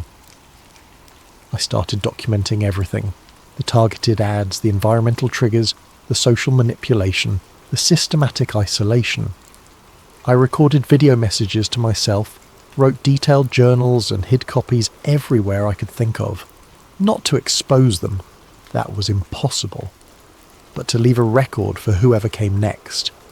Because there would be others, other journalists, other investigators, other people who stumbled across the truth and found themselves targeted by Echo Protocol.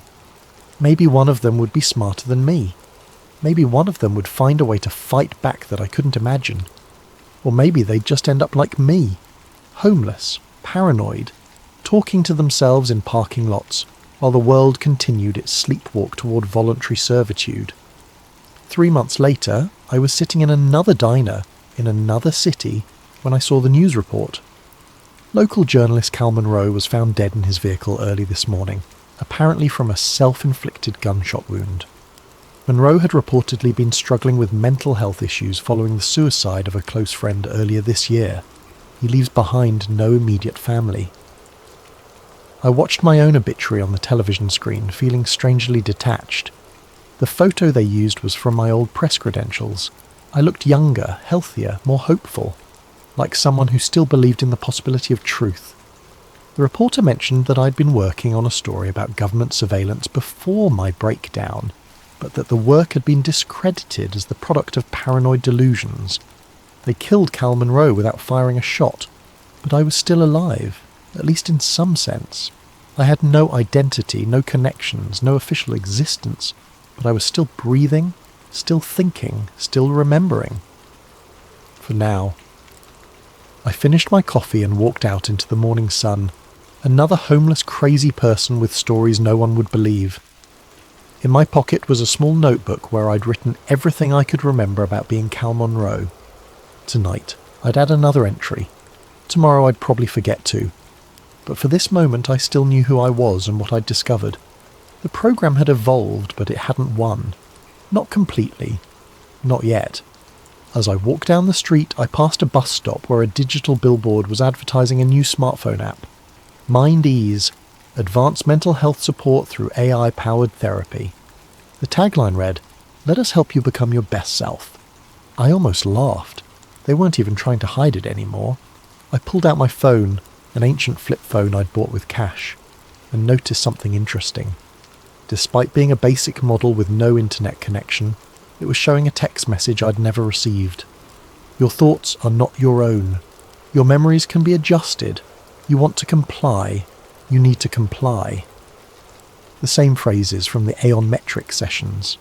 I looked around the busy street at all the people walking past with their heads down, staring at their screens, oblivious to everything around them. How many of them were seeing the same message? How many would comply without even realizing they were being programmed? The future wasn't some dystopian science fiction scenario where jackbooted thugs dragged people away for reprogramming. It was much more elegant than that. The future was a world where people begged to be controlled, paid for the privilege, and thanked their controllers for the service. And according to my phone, that future was now. I dropped the device in a trash can and kept walking. Somewhere behind me I could hear the sound of 1,000 notifications chiming in perfect unison, like a digital choir singing humanity to sleep. The program never ended, it just got better at hiding.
The retired military satellite KH-14B hadn't been active for 3 years. Officially decommissioned after budget cuts forced the Pentagon to consolidate their orbital surveillance network. So when Nova Chen's custom frequency scanner picked up an encrypted data burst, routing through its dormant transponder at 3:47 a.m., she knew someone was playing with fire. "Lynx, you need to see this," she calls across the converted warehouse that serves as their operations centre. The space looks like a digital graveyard.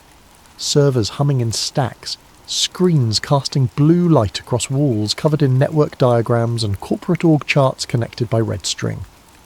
Welcome to the underground. Lynx Rodriguez slides his chair over, steam rising from his fourth cup of coffee. At 32, his face carries the weight of someone who's seen the machinery of power from the inside. Former NSA turned whistleblower turned ghost. What's the signature? Military-grade encryption, but it's using deprecated protocols. Whoever sent this wanted it to look old, forgotten. Nova's fingers dance across 3 keyboards simultaneously. But the timestamp is fresh. Someone's using dead satellites to hide active communications. Jax looks up from their corner workstation, purple hair catching the monitor glow. How fresh! 15 minutes ago. The warehouse falls silent except for the eternal hum of cooling fans. Professor Kale emerges from the makeshift lab in the back corner, adjusting his wire-rimmed glasses. At 58, he's the oldest member of their group, a disgraced virologist whose career ended when he asked too many questions about certain pandemic-era research protocols. "Did you crack it?" Kale asks, approaching with the careful steps of someone who's learned to expect bad news. Nova's screen fills with cascading code as her decryption algorithms chew through layers of obfuscation. Almost. There. The file materializes. Project Aegis 2030.enx. Aegis, Lynx mutters. That's not good. Aegis was a classified program I remember from my NSA days. Theoretical population management scenarios. Theoretical, Nova repeats, clicking open the file. Let's see how theoretical it still is. The document unfolds across her screen like a digital autopsy report. Code fragments, data tables, implementation timelines. Her eyes scan the contents, and her expression shifts from curiosity to confusion to something approaching horror. "Guys," she says, her voice dropping to a whisper, "this isn't about surveillance, this isn't about control." Jack spins their chair around. "What is it about?" Nova's hands tremble slightly as she highlights a section of code. Variables with names like fertility, reduction, vectors, genetic selection, protocols, and population ceiling enforcement. "It's about extinction," she breathes. "Mass vaccination campaigns, supply chain disruptions, climate-based selection zones." She reads directly from the screen. Phase implementation. Reduce global population to sustainable levels through coordinated biological and environmental interventions. Target timeline 2030. Acceptable retention rate 6 to 8% of current population. The silence stretches like a held breath. 6 to 8%, Kyle repeats slowly, of 7 billion people. "That's not population control," Lynx says, his intelligence training kicking in as he processes the implications. "That's genocide with a spreadsheet." Nova scrolls deeper into the document, her face pale in the monitor light. "There's more. Listen to this. This initiative represents a fundamental reset of the human species. Traditional methods of population management through war, famine, and disease have proven insufficient to address the accelerating resource depletion crisis. Project Aegis represents a coordinated approach to ensure species survival through selective reduction." "Species survival?" Jax echoes. "They're talking about us like we're livestock." "No," Nova corrects, her voice hollow. "Livestock are valuable. We're weeds they want to clear from the garden." Kale sits down heavily, his scientific mind wrestling with the implications. During his years researching virology, he'd seen enough classified projects to know that the line between theoretical and operational could be crossed with a single authorization signature. "We need to verify this," he says finally. "Cross-reference with known programs, trace the source, build a complete picture. If this is real," Nova finishes, "we're looking at the greatest crime in human history, and it's already begun." Lynx pulls up his contacts, a carefully maintained network of sources still embedded in various intelligence agencies. "I'll reach out to my people, see what chatter I can pick up." "I'll dig into the technical specifications," Jax offers. "These code fragments reference specific biological agents. If they're using existing research, there'll be traces in academic databases." Nova saves the file to their secure server and begins setting up multiple backup protocols. "Professor, we need you to analyze the biological components. Your expertise might be the key to understanding how they plan to implement this." As the team disperses to their workstations, the weight of their discovery settles over the warehouse like digital smoke. They've stumbled across something that wasn't meant for human eyes, a blueprint for the end of the world as they know it. Outside, the city sleeps on. unaware that 4 people in a converted warehouse have just glimpsed the future, and it looks like a graveyard with Wi-Fi. Nova stares at the file name blinking on her screen, Project Aegis 2030.nc. In mythology, Aegis was the shield of Zeus, the divine protection for the gods. But protection for whom? And protection from what?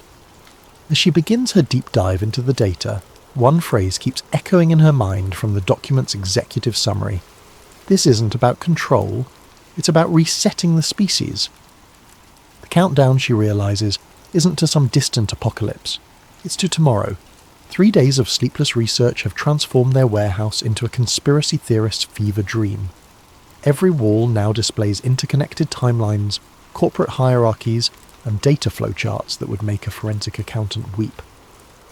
Nova hasn't left the building since they cracked the Aegis file, surviving on instant ramen and the kind of caffeine-fueled determination that borders on religious fervour.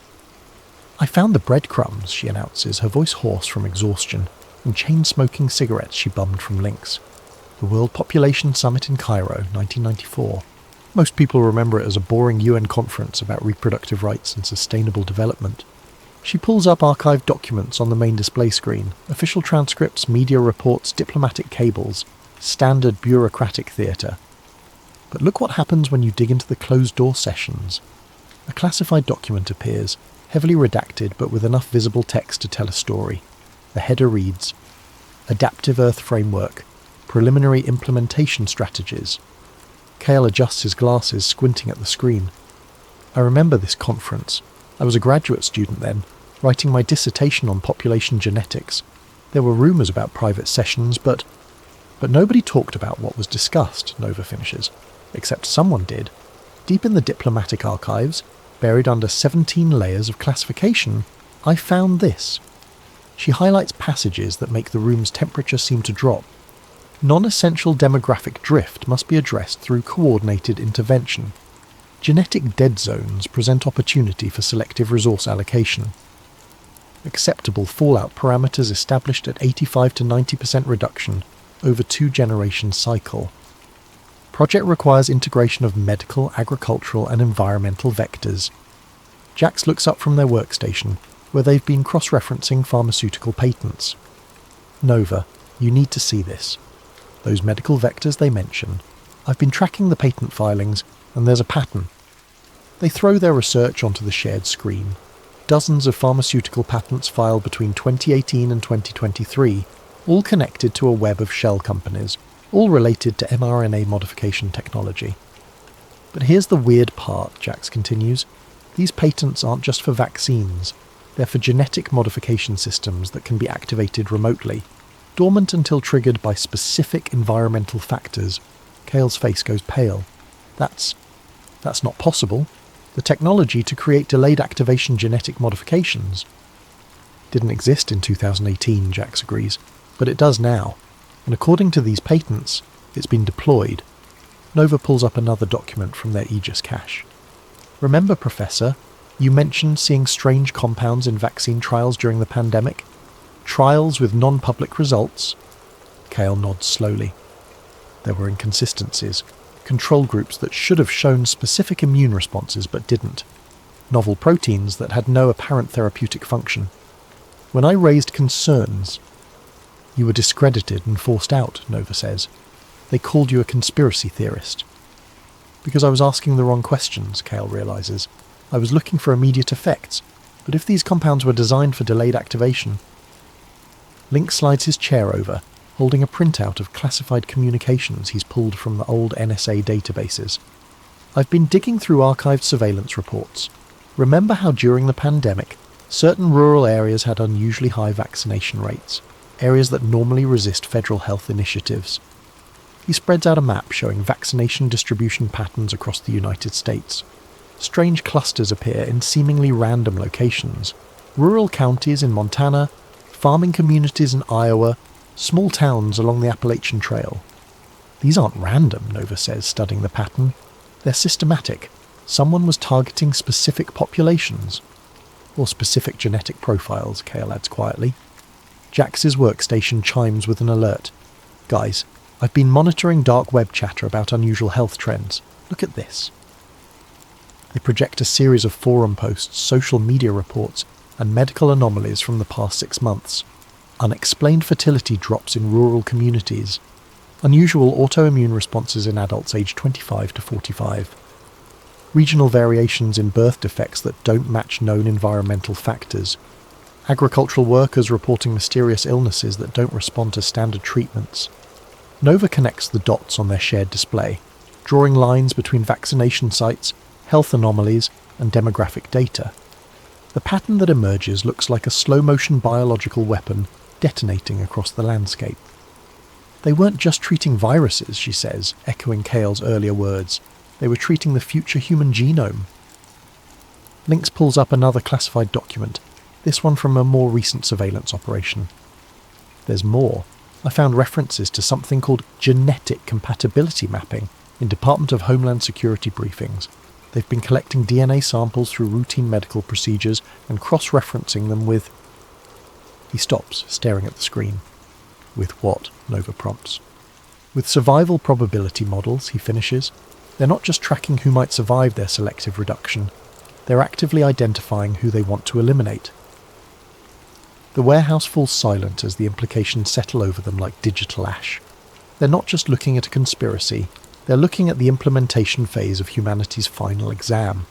And most of the class is about to fail. Cale stands up slowly, his scientific mind finally accepting what his moral instincts have been screaming. We need to understand the full scope. If they've weaponized the medical system, the agricultural system, the environmental monitoring system, then they've turned civilization itself into a weapon, Nova completes. As if summoned by their conversation, Jax's monitoring systems light up with alerts. Encrypted traffic spike on the satellite networks, same routing pattern as the original Aegis transmission. Nova rushes to her decryption station. They're talking again. If we can intercept this...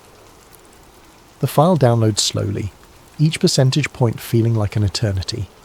When it finally opens, it's not code this time. It's a video conference recording. Meeting minutes, Lynx realizes, from yesterday. Nova's hand hovers over the play button. Once they watch this, there's no going back. No pretending they stumbled across theoretical documents or academic exercises. Whatever's on this recording, she says, it's going to show us who's behind this, and what comes next. She clicks play. The screen fills with faces they recognize from news broadcasts and magazine covers. World leaders, tech billionaires, pharmaceutical executives, and scientists, all sitting around a virtual conference table discussing the end of the world with the casual tone of a quarterly earnings call. And in the corner of the screen, a countdown timer. 18 months, 14 days, 7 hours, 23 minutes. The clock is ticking, and they're about to learn exactly what happens when it reaches 0. The video quality is surprisingly good for something intercepted from a rerouted satellite signal. Crystal clear audio, HD resolution, perfect lighting. Almost as if whoever recorded this wanted it to be found by someone with the right skills and motivation. Nova adjusts the audio levels as familiar faces fill the screen. She recognizes at least half of them. Pharmaceutical CEOs who've been in the news, tech moguls who've testified before Congress, government officials whose names appear in leaked documents weekly. But it's the people she doesn't recognize that worry her more. Faces that suggest power operates in layers the public never sees. Audio check, a voice says off-screen. We're recording for the archive. All participants have been verified through biometric confirmation. Proceed with briefing, responds a woman Nova recognizes as the director of the World Health Organization. Phase 3 implementation status. A man in his 60s, distinguished silver hair, appears in a separate window. The nameplate reads, Doctor, Harrison Vale, Protean Core Industries. Nova makes a mental note. She's never heard of Protean Core, which means they've done excellent work staying invisible. Phase 3 is proceeding on schedule, Dr. Vale reports. Biometric surveillance systems are now operational in 847 rural zones across 17 countries. Heat mapping, fertility tracking, and genetic sequencing capabilities are running at full capacity. Jax pauses their other work to focus on the video. Genetic sequencing? That's not something you can do remotely. Unless, Cale says slowly, you've already collected samples through other means. On screen, Dr. Vale continues. integration with consumer health devices has exceeded projections. Voluntary data submission through fitness trackers, smartphones, and IoT medical devices now covers 73% of target demographics in developed nations. Nova feels her blood turn cold. She looks at the fitness tracker on her own wrist, a gift from her sister 2 Christmases ago. The little device that's been monitoring her heart rate, sleep patterns, stress levels. The device that connects to her phone, which connects to the cloud, which connects to... Smart device penetration in rural areas remains challenging, Dr. Vale continues, but our partnerships with agricultural technology companies have provided alternative collection methods. Genetic material harvested through routine veterinary procedures on livestock has proven surprisingly effective for human population mapping. What the hell does that mean? Jax whispers. Kale's face has gone ashen. Cross-species genetic contamination. If they're introducing human genetic markers into livestock, then tracking the animal genetics. They can map human populations through the food chain, Nova finishes. Every hamburger, every glass of milk, every piece of chicken carries genetic data. On screen, the meeting continues. A younger man, maybe 40, appears in a new window. His nameplate reads, Marcus Chen, Global Agricultural Systems. Nova notices the shared surname but feels no family connection, only revulsion. Agricultural vector deployment is exceeding expectations, Marcus reports. mRNA modification systems are now integrated into feed supplies for cattle, poultry and swine across North America and Europe. Human consumption data indicates 94% population exposure through dietary intake. Side effects, asks the WHO director. Minimal immediate impact as designed. However, fertility rates in test regions are down 23% year over year, with accelerating decline patterns. Autoimmune responses are appearing within expected parameters. Nova's hands shake as she realizes what they're watching. These aren't plans being discussed. These are progress reports on operations already in motion. Lynx leans closer to the screen. That voice. I know that voice. A new participant joins the call, their video window appearing in the center of the screen. The image is deliberately obscured, shadows and lighting designed to hide identity, but the voice is clear and authoritative. Psychological conditioning remains our most effective vector, the shadowed figure reports. Media saturation campaigns have successfully normalized concepts of population reduction, climate-based selection, and voluntary extinction movements. Social media algorithms are amplifying despair, hopelessness, and anti-natalist sentiment across target demographics. Mental fatigue campaigns, the WHO director asks, exceeding projections. Suicide rates in target age ranges are up 34% year over year. Birth rates continue declining as planned. Most importantly, resistance to authority has decreased significantly. Population compliance with future directives is expected to be near universal. Jack stands up abruptly, knocking over their chair. They're not just poisoning our bodies, they're poisoning our minds. Nova pauses the video, needing a moment to process what they're witnessing. This isn't just biological warfare.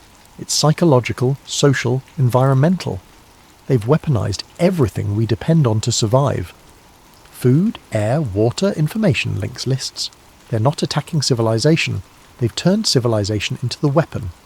Kale sits down heavily, his scientific worldview crumbling and reforming around this new reality. The fertility decline, the autoimmune disorders, the psychological depression epidemics, it's all connected. It's all intentional. Nova resumes the video. The shadowed figure continues speaking. Phase 4. Preparation is nearly complete. Environmental triggers are in position. When activated, they will catalyze the biological modifications already present in target populations. Estimated timeline for full effect 18 months. The WHO director nods. Excellent. What about resistance potential? Minimal. Independent researchers who've approached relevant discoveries have been discredited, defunded, or eliminated from academic and professional positions. Media coverage of related topics has been successfully redirected toward established conspiracy theory frameworks, ensuring any accurate information is dismissed as paranoid delusion. Nova feels the walls of their warehouse closing in. How many others have found pieces of this puzzle? How many have been silenced? Dr. Vale, the shadowed figure continues. Status report on asset protection. Dr. Vale reappears on screen. Protection protocols are operational. All essential personnel and their families have received modified treatments. Genetic compatibility with post-implementation environment is confirmed. We estimate a protected population of approximately 500,000 globally. 500,000, Jax repeats numbly, out of 7 billion. The video quality starts to degrade as the satellite connection becomes unstable, but one final exchange comes through clearly. Any concerns about detection? Unlikely. The full scope of the operation requires integration of data from medical, agricultural, environmental, technological and psychological sources. No single research team or intelligence agency has access to all vectors simultaneously. Except, the WHO director adds with something approaching dark humour, they would need to be simultaneously expert in cryptography, intelligence gathering, virology, social engineering, and information systems. The shadowed figure laughs. The probability of such a team existing with access to the right data and the motivation to pursue it is essentially zero. The connection dies, leaving their warehouse in silence. Nova, Lynx, Jax, and Kael look at each other across the digital evidence of humanity's planned extinction. "Well," Nova says finally, "I guess we're essentially zero."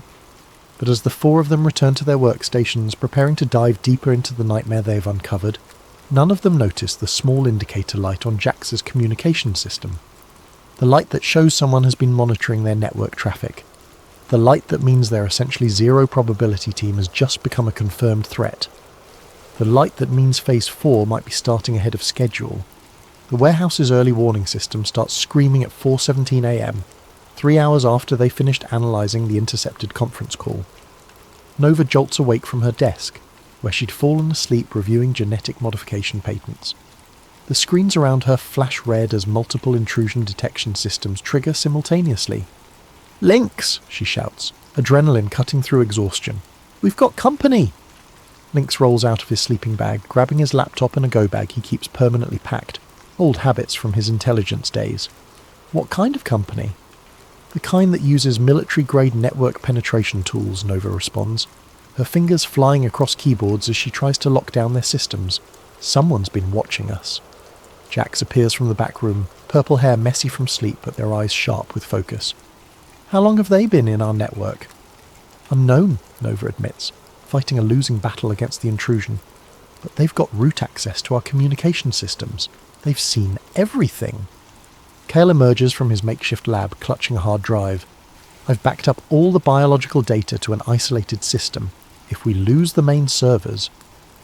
"We're losing everything," Nova confirms, watching as file after file disappears from their local storage. They're not just infiltrating, they're sanitizing, removing all traces of what we've found. But even as their digital fortress crumbles around them, Nova's mind races ahead to their backup protocols. Years of paranoia have taught her to prepare for exactly this scenario. "Jax, activate the mesh network. Lynx, get the satellite uplink ready. We're going distributed." The warehouse transforms as hidden systems come online. What appeared to be a simple hacker den reveals itself as a sophisticated intelligence operation. Jax's workstation unfolds into a multi-array communication hub. Lynx produces equipment that definitely didn't come from civilian sources. Nova's desk reveals hidden servers and backup power systems. "Professor," Nova calls, "how much of your research is stored offline?"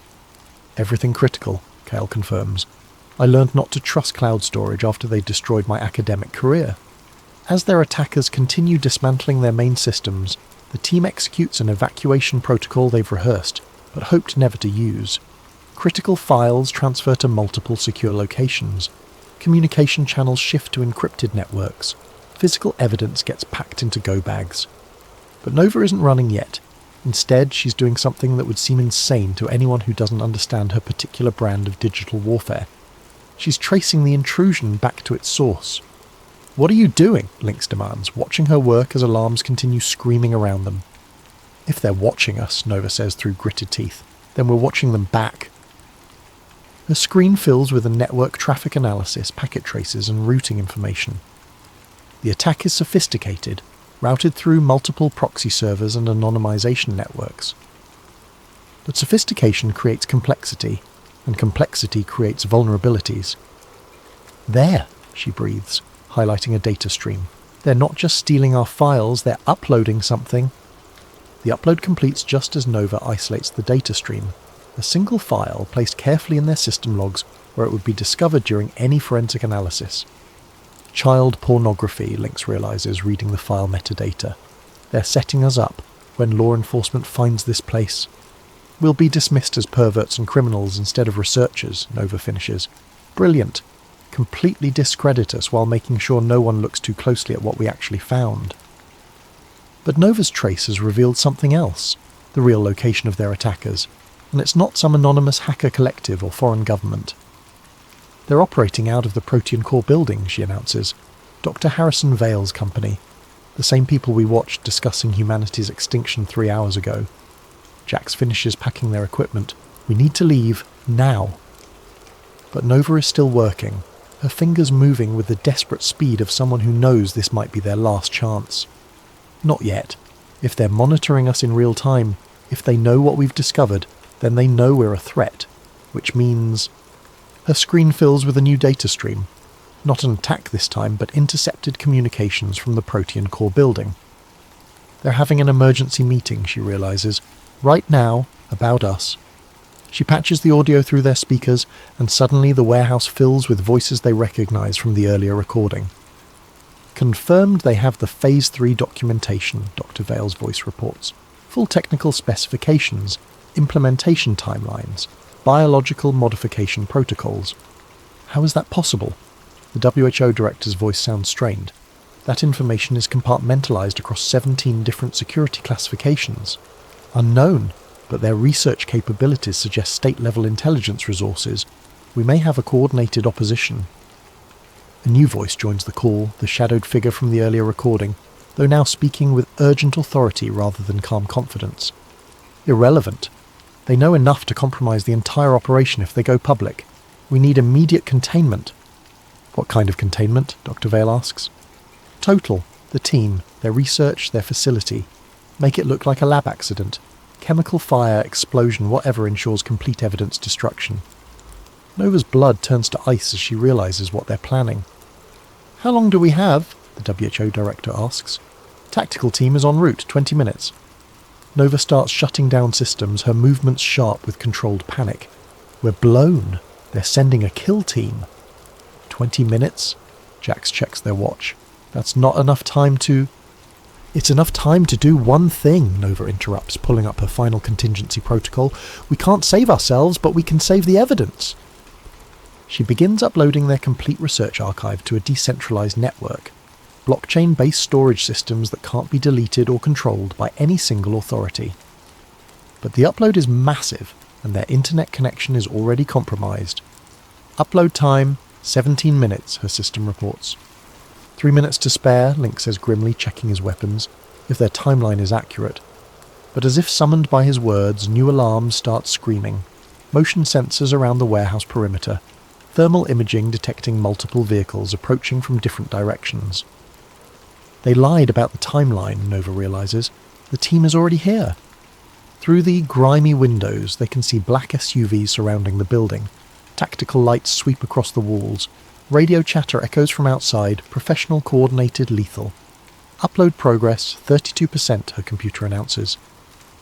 Nova looks at her team, her friends, her fellow travellers in the digital underground. Jax with their fierce intelligence and boundless optimism. Lynx with his warrior's honour and protective instincts. Kale with his scientist's dedication to truth above comfort.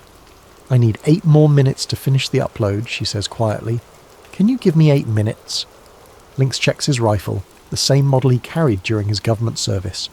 Against a professional tactical team? In an indefensible position? He looks around the warehouse, their home, their sanctuary, their last stand. Yeah, he says finally, we can give you 8 minutes. As the first breaching charges explode against the warehouse doors, Nova's fingers continue dancing across her keyboard, uploading humanity's final testimony to the digital wind. Outside, boots pound against concrete and orders are shouted in tactical shorthand. Inside, 4 people who stumbled across the end of the world fight to make sure someone, somewhere, will know what really happened to the human race. The upload bar crawls toward completion, 47%, 48%, Sasipgu Peosentu, and in the distance sirens wail, though whether they're coming to help or to clean up the mess, nobody can tell. Upload progress 73%. Nova's fingers move across the keyboard with mechanical precision, even as automatic weapons fire tears through the warehouse's steel walls. Lynx and Jax have improvised a defensive position behind stacked servers, returning fire with a small arsenal Lynx maintained for exactly this scenario. Kyle crouches beside Nova, clutching his backup drives like sacred relics. "How much longer?" Lynx shouts over the gunfire, ejecting an empty magazine. 3 minutes, Nova responds, sweat dripping onto her keyboard as she maintains the upload connection, despite power fluctuations from damaged systems. A tactical team member appears at a broken window. Jax takes him down with a shot that would make their grandfather proud. The same grandfather who taught them to shoot cans off fence posts in rural Oregon, never imagining his lessons would one day be used to defend the future of human civilization. Upload progress, 81%. "Nova!"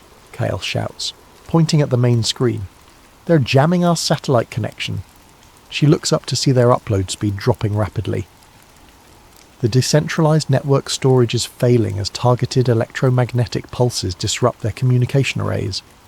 Years of preparation, layers of redundancy, multiple backup systems, all being systematically neutralized by an enemy who understands their capabilities better than they understand themselves. "Switch to the hardline," she orders, pulling cables from emergency ports hidden beneath the floor. "If the satellites are down, we go terrestrial." But even as she reroutes their connection through buried fiber optic cables, her screens show the truth. Their attackers aren't just soldiers. They're technicians, equipped with signal intelligence gear and digital warfare tools. This isn't a military assault, it's a surgical data extraction and elimination operation. Upload progress, 89%. They're inside the network, Nova realizes, watching as files begin corrupting during transfer. They're not jamming the connection, they're poisoning it. Malicious code floods through their internet connection, targeting not just their local systems, but the destination servers themselves. Wherever they try to upload their evidence, the same destructive algorithms follow, erasing data as fast as they can transmit it. 90 seconds, Lynx reports, reloading his rifle. "That's all I can give you." Nova's mind races through alternatives. Local storage, compromised. Cloud servers, compromised. Peer-to-peer networks, compromised. Everywhere they turn, the digital tentacles of their enemies have already reached. But there's one option they haven't tried. One network that exists outside the normal channels of internet communication. "Jax!" she shouts. "Emergency radio protocols. Can you reach the ham radio networks?" Jax nods, understanding immediately. While their enemies have prepared for digital warfare, they might not have anticipated analog communication methods, ancient radio technology that predates the internet by decades. As Jax frantically assembles radio equipment, Nova begins compressing their data files into formats suitable for audio transmission. Everything they've discovered about Project Aegis, the population reduction protocols, the biological modification systems, compressed into digital packets that can be transmitted over shortwave radio frequencies. Upload progress, 94%, transmission corrupted. Their internet connection dies completely as electromagnetic pulse weapons finish destroying their communication arrays. But Jax's radio equipment sparks to life, connecting them to a network of amateur radio operators who maintain communication protocols independent of corporate or government control. "This is Emergency Station Alpha calling CQ Emergency," Jax broadcasts. "We have critical data for immediate relay to all stations. Repeat, critical data for immediate relay." Responses crackle back from radio operators across the country, retired engineers, electronics hobbyists, disaster relief volunteers, people who maintain the last truly free communication network on the planet. Nova begins transmitting their compressed data files, sending fragments to different radio operators with instructions for reassembly and distribution. It's slow, inefficient and incomplete, but it's working. Until the lights go out. Emergency power kicks in, bathing the warehouse in red light as their main electrical systems fail. Through the broken windows they can see technicians working on power lines, systematically isolating the building from the electrical grid. "They're cutting everything," Kale observes. "Power, internet, radio frequency spectrum, complete communication isolation." Nova's laptop switched to battery power, giving her perhaps 10 minutes of operation before total system failure. She continues transmitting data packets over Jax's radio equipment, but the process is agonizingly slow. "Nova!" Lynx calls urgently. "Movement on the roof. They're coming through the skylights." She looks up to see tactical team members rappelling through the warehouse's ceiling. Professional, coordinated, equipped with night vision and thermal imaging. In 30 seconds, they'll have complete control of the space. In 30 seconds, Project Aegis will remain humanity's best-kept secret. But Nova has one final option. One last desperate gambit that violates every principle of operational security she's ever followed. She activates her personal phone's livestream function and begins broadcasting directly to social media. "My name is Nova Chen," she says, looking directly into the camera as gunfire echoes around her. "If you're watching this, you need to know that the world's governments and corporations are planning to kill most of the human race." Her phone screen shows viewer counts climbing rapidly. Hundreds, then thousands of people drawn by the chaos and violence of her livestream. They call it Project Aegis, population reduction through biological modification. They've poisoned the vaccines, contaminated the food supply, weaponized the environmental monitoring systems. Tactical team members breach their defensive position. Lynx falls, blood spreading across the concrete floor. Jax continues working the radio, transmitting data even as red laser sights dance across their chest. "The timeline is 18 months, Nova continues, holding the phone steady despite the chaos. "They've already begun implementation. If you've been vaccinated, if you eat processed food, if you use smart devices, you're already carrying the biological modifications they need to." A tactical team member's rifle butt smashes into her skull, sending the phone spinning across the concrete floor. The livestream continues, showing a sideways view of combat boots and spreading pools of blood, but the damage is done. In the 3 minutes her stream was active, over 50,000 people watched Nova Chen's final testimony. And in the age of social media, 50,000 becomes 5 million in a matter of hours. The last thing her phone's camera captures before the screen goes black is a gloved hand reaching down to pick it up. In the background, a voice speaks with calm authority. "Sanitize everything. No evidence, no witnesses, no trace this facility ever existed." Then static, then silence, then nothing. 6 months later. The official report from the Woodland Fire Department described it as a tragic industrial accident. Improper storage of chemical solvents in a converted warehouse led to an explosion that killed 4 squatters and destroyed the building completely. Local news covered it for exactly 1 day before moving on to more compelling stories. The livestream that briefly appeared on various social media platforms was quickly removed for violating community guidelines against violent content and misinformation. Users who tried to share or discuss it found their accounts suspended or shadow banned. Within a week it had been scrubbed from mainstream platforms entirely. But the internet remembers everything, especially the things someone desperately wants forgotten. On encrypted message boards and dark web forums, fragments of Nova's final broadcast circulate like digital samizdat. Grainy screenshots, audio clips, transcribed quotes passed from user to user through carefully maintained networks of paranoid technologists and dedicated conspiracy researchers. Truthseeker 2030 posts on an anonymous forum. "Anyone else remember that warehouse livestream from 6 months ago? The girl talking about Project Aegis? Can't find it anywhere now, but I swear I downloaded a copy. Digital Ghost responds. Had the same video. File corrupted when I tried to open it last week. All my Aegis research just disappeared, like it was never there." Red Pill Reality chimes in. "Same here. But I remember what she said. Population reduction, biological modifications, food supply contamination, 18 months. We're down to 12 months now." The conversations multiply across platforms that exist in the shadows of the normal internet. Ham radio operators share fragments of the data Jax transmitted in those final minutes. Academic researchers quietly compare notes about unusual patterns in pharmaceutical trials and agricultural modifications. Environmental scientists notice anomalies that match the warnings from a warehouse that officially never existed. Dr. Sarah Martinez, epidemiologist at UC Davis, publishes a paper about unexplained fertility decline in rural agricultural communities. She doesn't mention Project Aegis directly, but her data matches the patterns Nova's team identified with unsettling accuracy. Professor David Kim at MIT releases research about novel proteins found in certain vaccine batches, proteins with no apparent therapeutic function. His funding gets cut 3 weeks later, and his department chair suggests he focus on less controversial research topics. Environmental journalist Lisa Chen, no relation to Nova despite the shared surname, investigates reports of unusual biometric surveillance equipment appearing in remote areas. Her article gets killed by her editor, who explains that the magazine's parent company has concerns about unfounded conspiracy theories. But each cancelled publication, each suppressed research project, each deleted social media post creates a new data point in a pattern that becomes hard to ignore. The truth spreads like a virus through the digital underground. 12 months later, Maya Patel is 17 years old and has never heard of Nova Chen, Lynx Rodriguez, Jax Morrison, or Professor Kale. She lives in a small village in rural India, where internet access is limited, and social media is considered a luxury for urban elites. But Maya is smart, curious, and has access to her school's computer lab 3 days a week. She spends her time learning about environmental science, genetic engineering, and the intersection of technology and biology.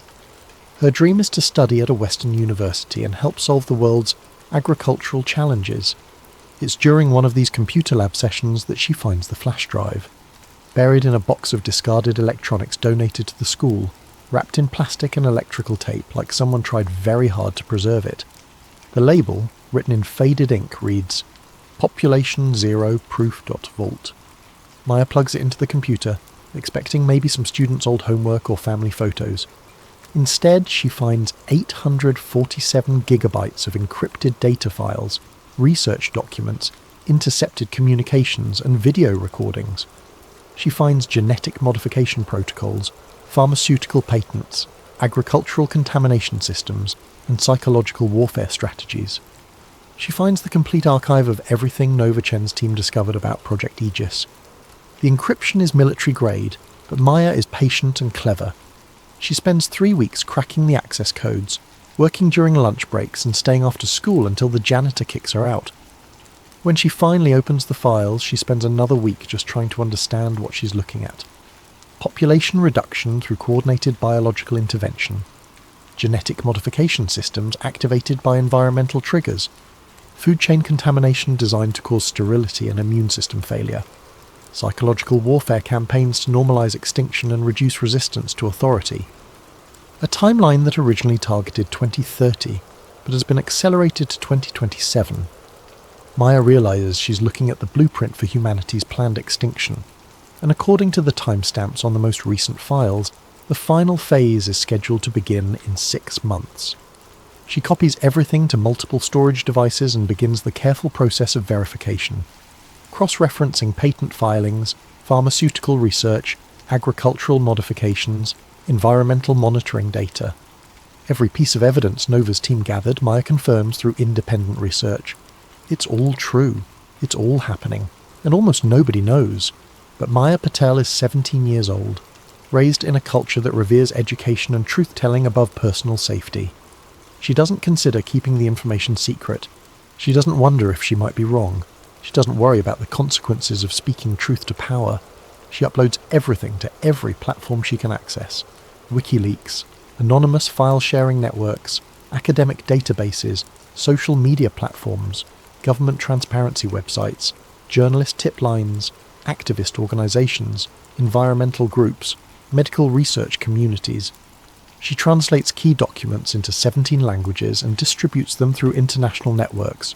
She creates simplified summaries for non-technical audiences and detailed analyses for subject matter experts. She floods the internet with the truth about Project Aegis, and this time it's too late to stop the signal. Within hours, Maya's uploads are being downloaded thousands of times. Within days, the downloads become millions. Major news outlets pick up the story. Government officials demand investigations. International health organizations call emergency sessions. The carefully orchestrated plan to reduce human population through biological warfare becomes the most documented conspiracy in human history. Dr. Harrison Vale attempts to discredit the documents as sophisticated forgeries. The WHO director claims the communications were taken out of context. Government officials deny any knowledge of population reduction protocols. But the evidence is overwhelming, the documentation is comprehensive, and the verification is independent. Too many researchers, in too many countries, using too many different methodologies, all reached the same conclusion. Project Aegis is real, it's operational, and it's working.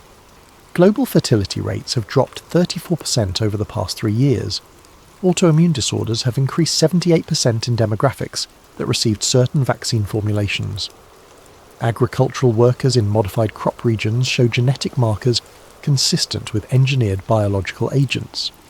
Psychological depression and suicide rates have reached historic highs in precisely the age groups targeted by media manipulation campaigns. The population reduction protocol isn't a future threat. It's already killed millions of people. 18 months after the warehouse, Maya Patel stands before the International Criminal Court in The Hague, testifying about the greatest crime in human history. Behind her sits a display showing population statistics, fertility decline curves, mortality data, and genetic modification evidence. She holds up a small flash drive, the same one she found in a box of discarded electronics in her school's computer lab. This device, she tells the court, contains the complete records of Project Aegis, compiled by 4 researchers who died trying to warn the world about what was being done to us. She sets the drive on the witness stand. Nova Chen was 26 years old when she was murdered for discovering that our governments and corporations had poisoned the human race. Lynx Rodriguez was 32 when he died, defending her right to tell the truth. Jax Morrison was 21 when they gave their life to upload this evidence to radio networks around the world. Professor Kale was 58 when he was killed for asking the wrong questions about biological modification research. Maya looks directly at the defendants, pharmaceutical executives, government officials, and corporate leaders who sit in chains behind bulletproof glass. They died so that we could live. They died so that humanity would know what was done to us. They died so that the people responsible for the greatest genocide in history would be held accountable. She picks up the flash drive again. Their names were Nova, Lynx, Jax, and Kyle. They saved our species, and they want you to remember that the truth is always worth fighting for, no matter how powerful the people who want to hide it. The courtroom falls silent as Maya's testimony ends. In the gallery, family members of victims weep quietly. In the press section, journalists furiously type stories that will reach billions of readers within hours, and in a small village in rural India, a 17-year-old girl's computer science teacher watches the live broadcast and smiles proudly at his former student. Sometimes the truth finds a way. Sometimes the good guys win. Sometimes 4 people in a warehouse can save the world, even after they're gone. Epilogue. The network remembers, 5 years later, the Maya Patel Institute for Digital Truth and Transparency occupies a gleaming building in New Geneva, funded by reparations payments from the corporations responsible for Project Aegis. Its mission statement, carved in stone above the entrance, reads, "The network remembers everything, especially the things someone desperately wants forgotten." In the lobby, 4 portraits hang side by side. Nova Chen, cryptographer and digital warrior; Lynx Rodriguez, intelligence analyst and protector; Jax Morrison, social engineer and technological prodigy; Professor Kyle, virologist and truth-teller. Beneath their portraits a simple inscription: "They found the code that wasn't meant to be found." Tourists and students pass by the portraits daily, most not knowing the full story of how 4 people in a converted warehouse prevented the extinction of human civilization. But the staff of the Institute know, the researchers working on digital rights and technological transparency know, the activists fighting against corporate surveillance and biological manipulation know. And late at night, when the building is empty and the servers hum quietly in climate-controlled rooms, network traffic monitors occasionally detect unusual patterns in the data streams. Fragments of code that shouldn't exist, routed through pathways that don't appear on any network topology. Some say it's just background noise, artifacts of old systems and deprecated protocols.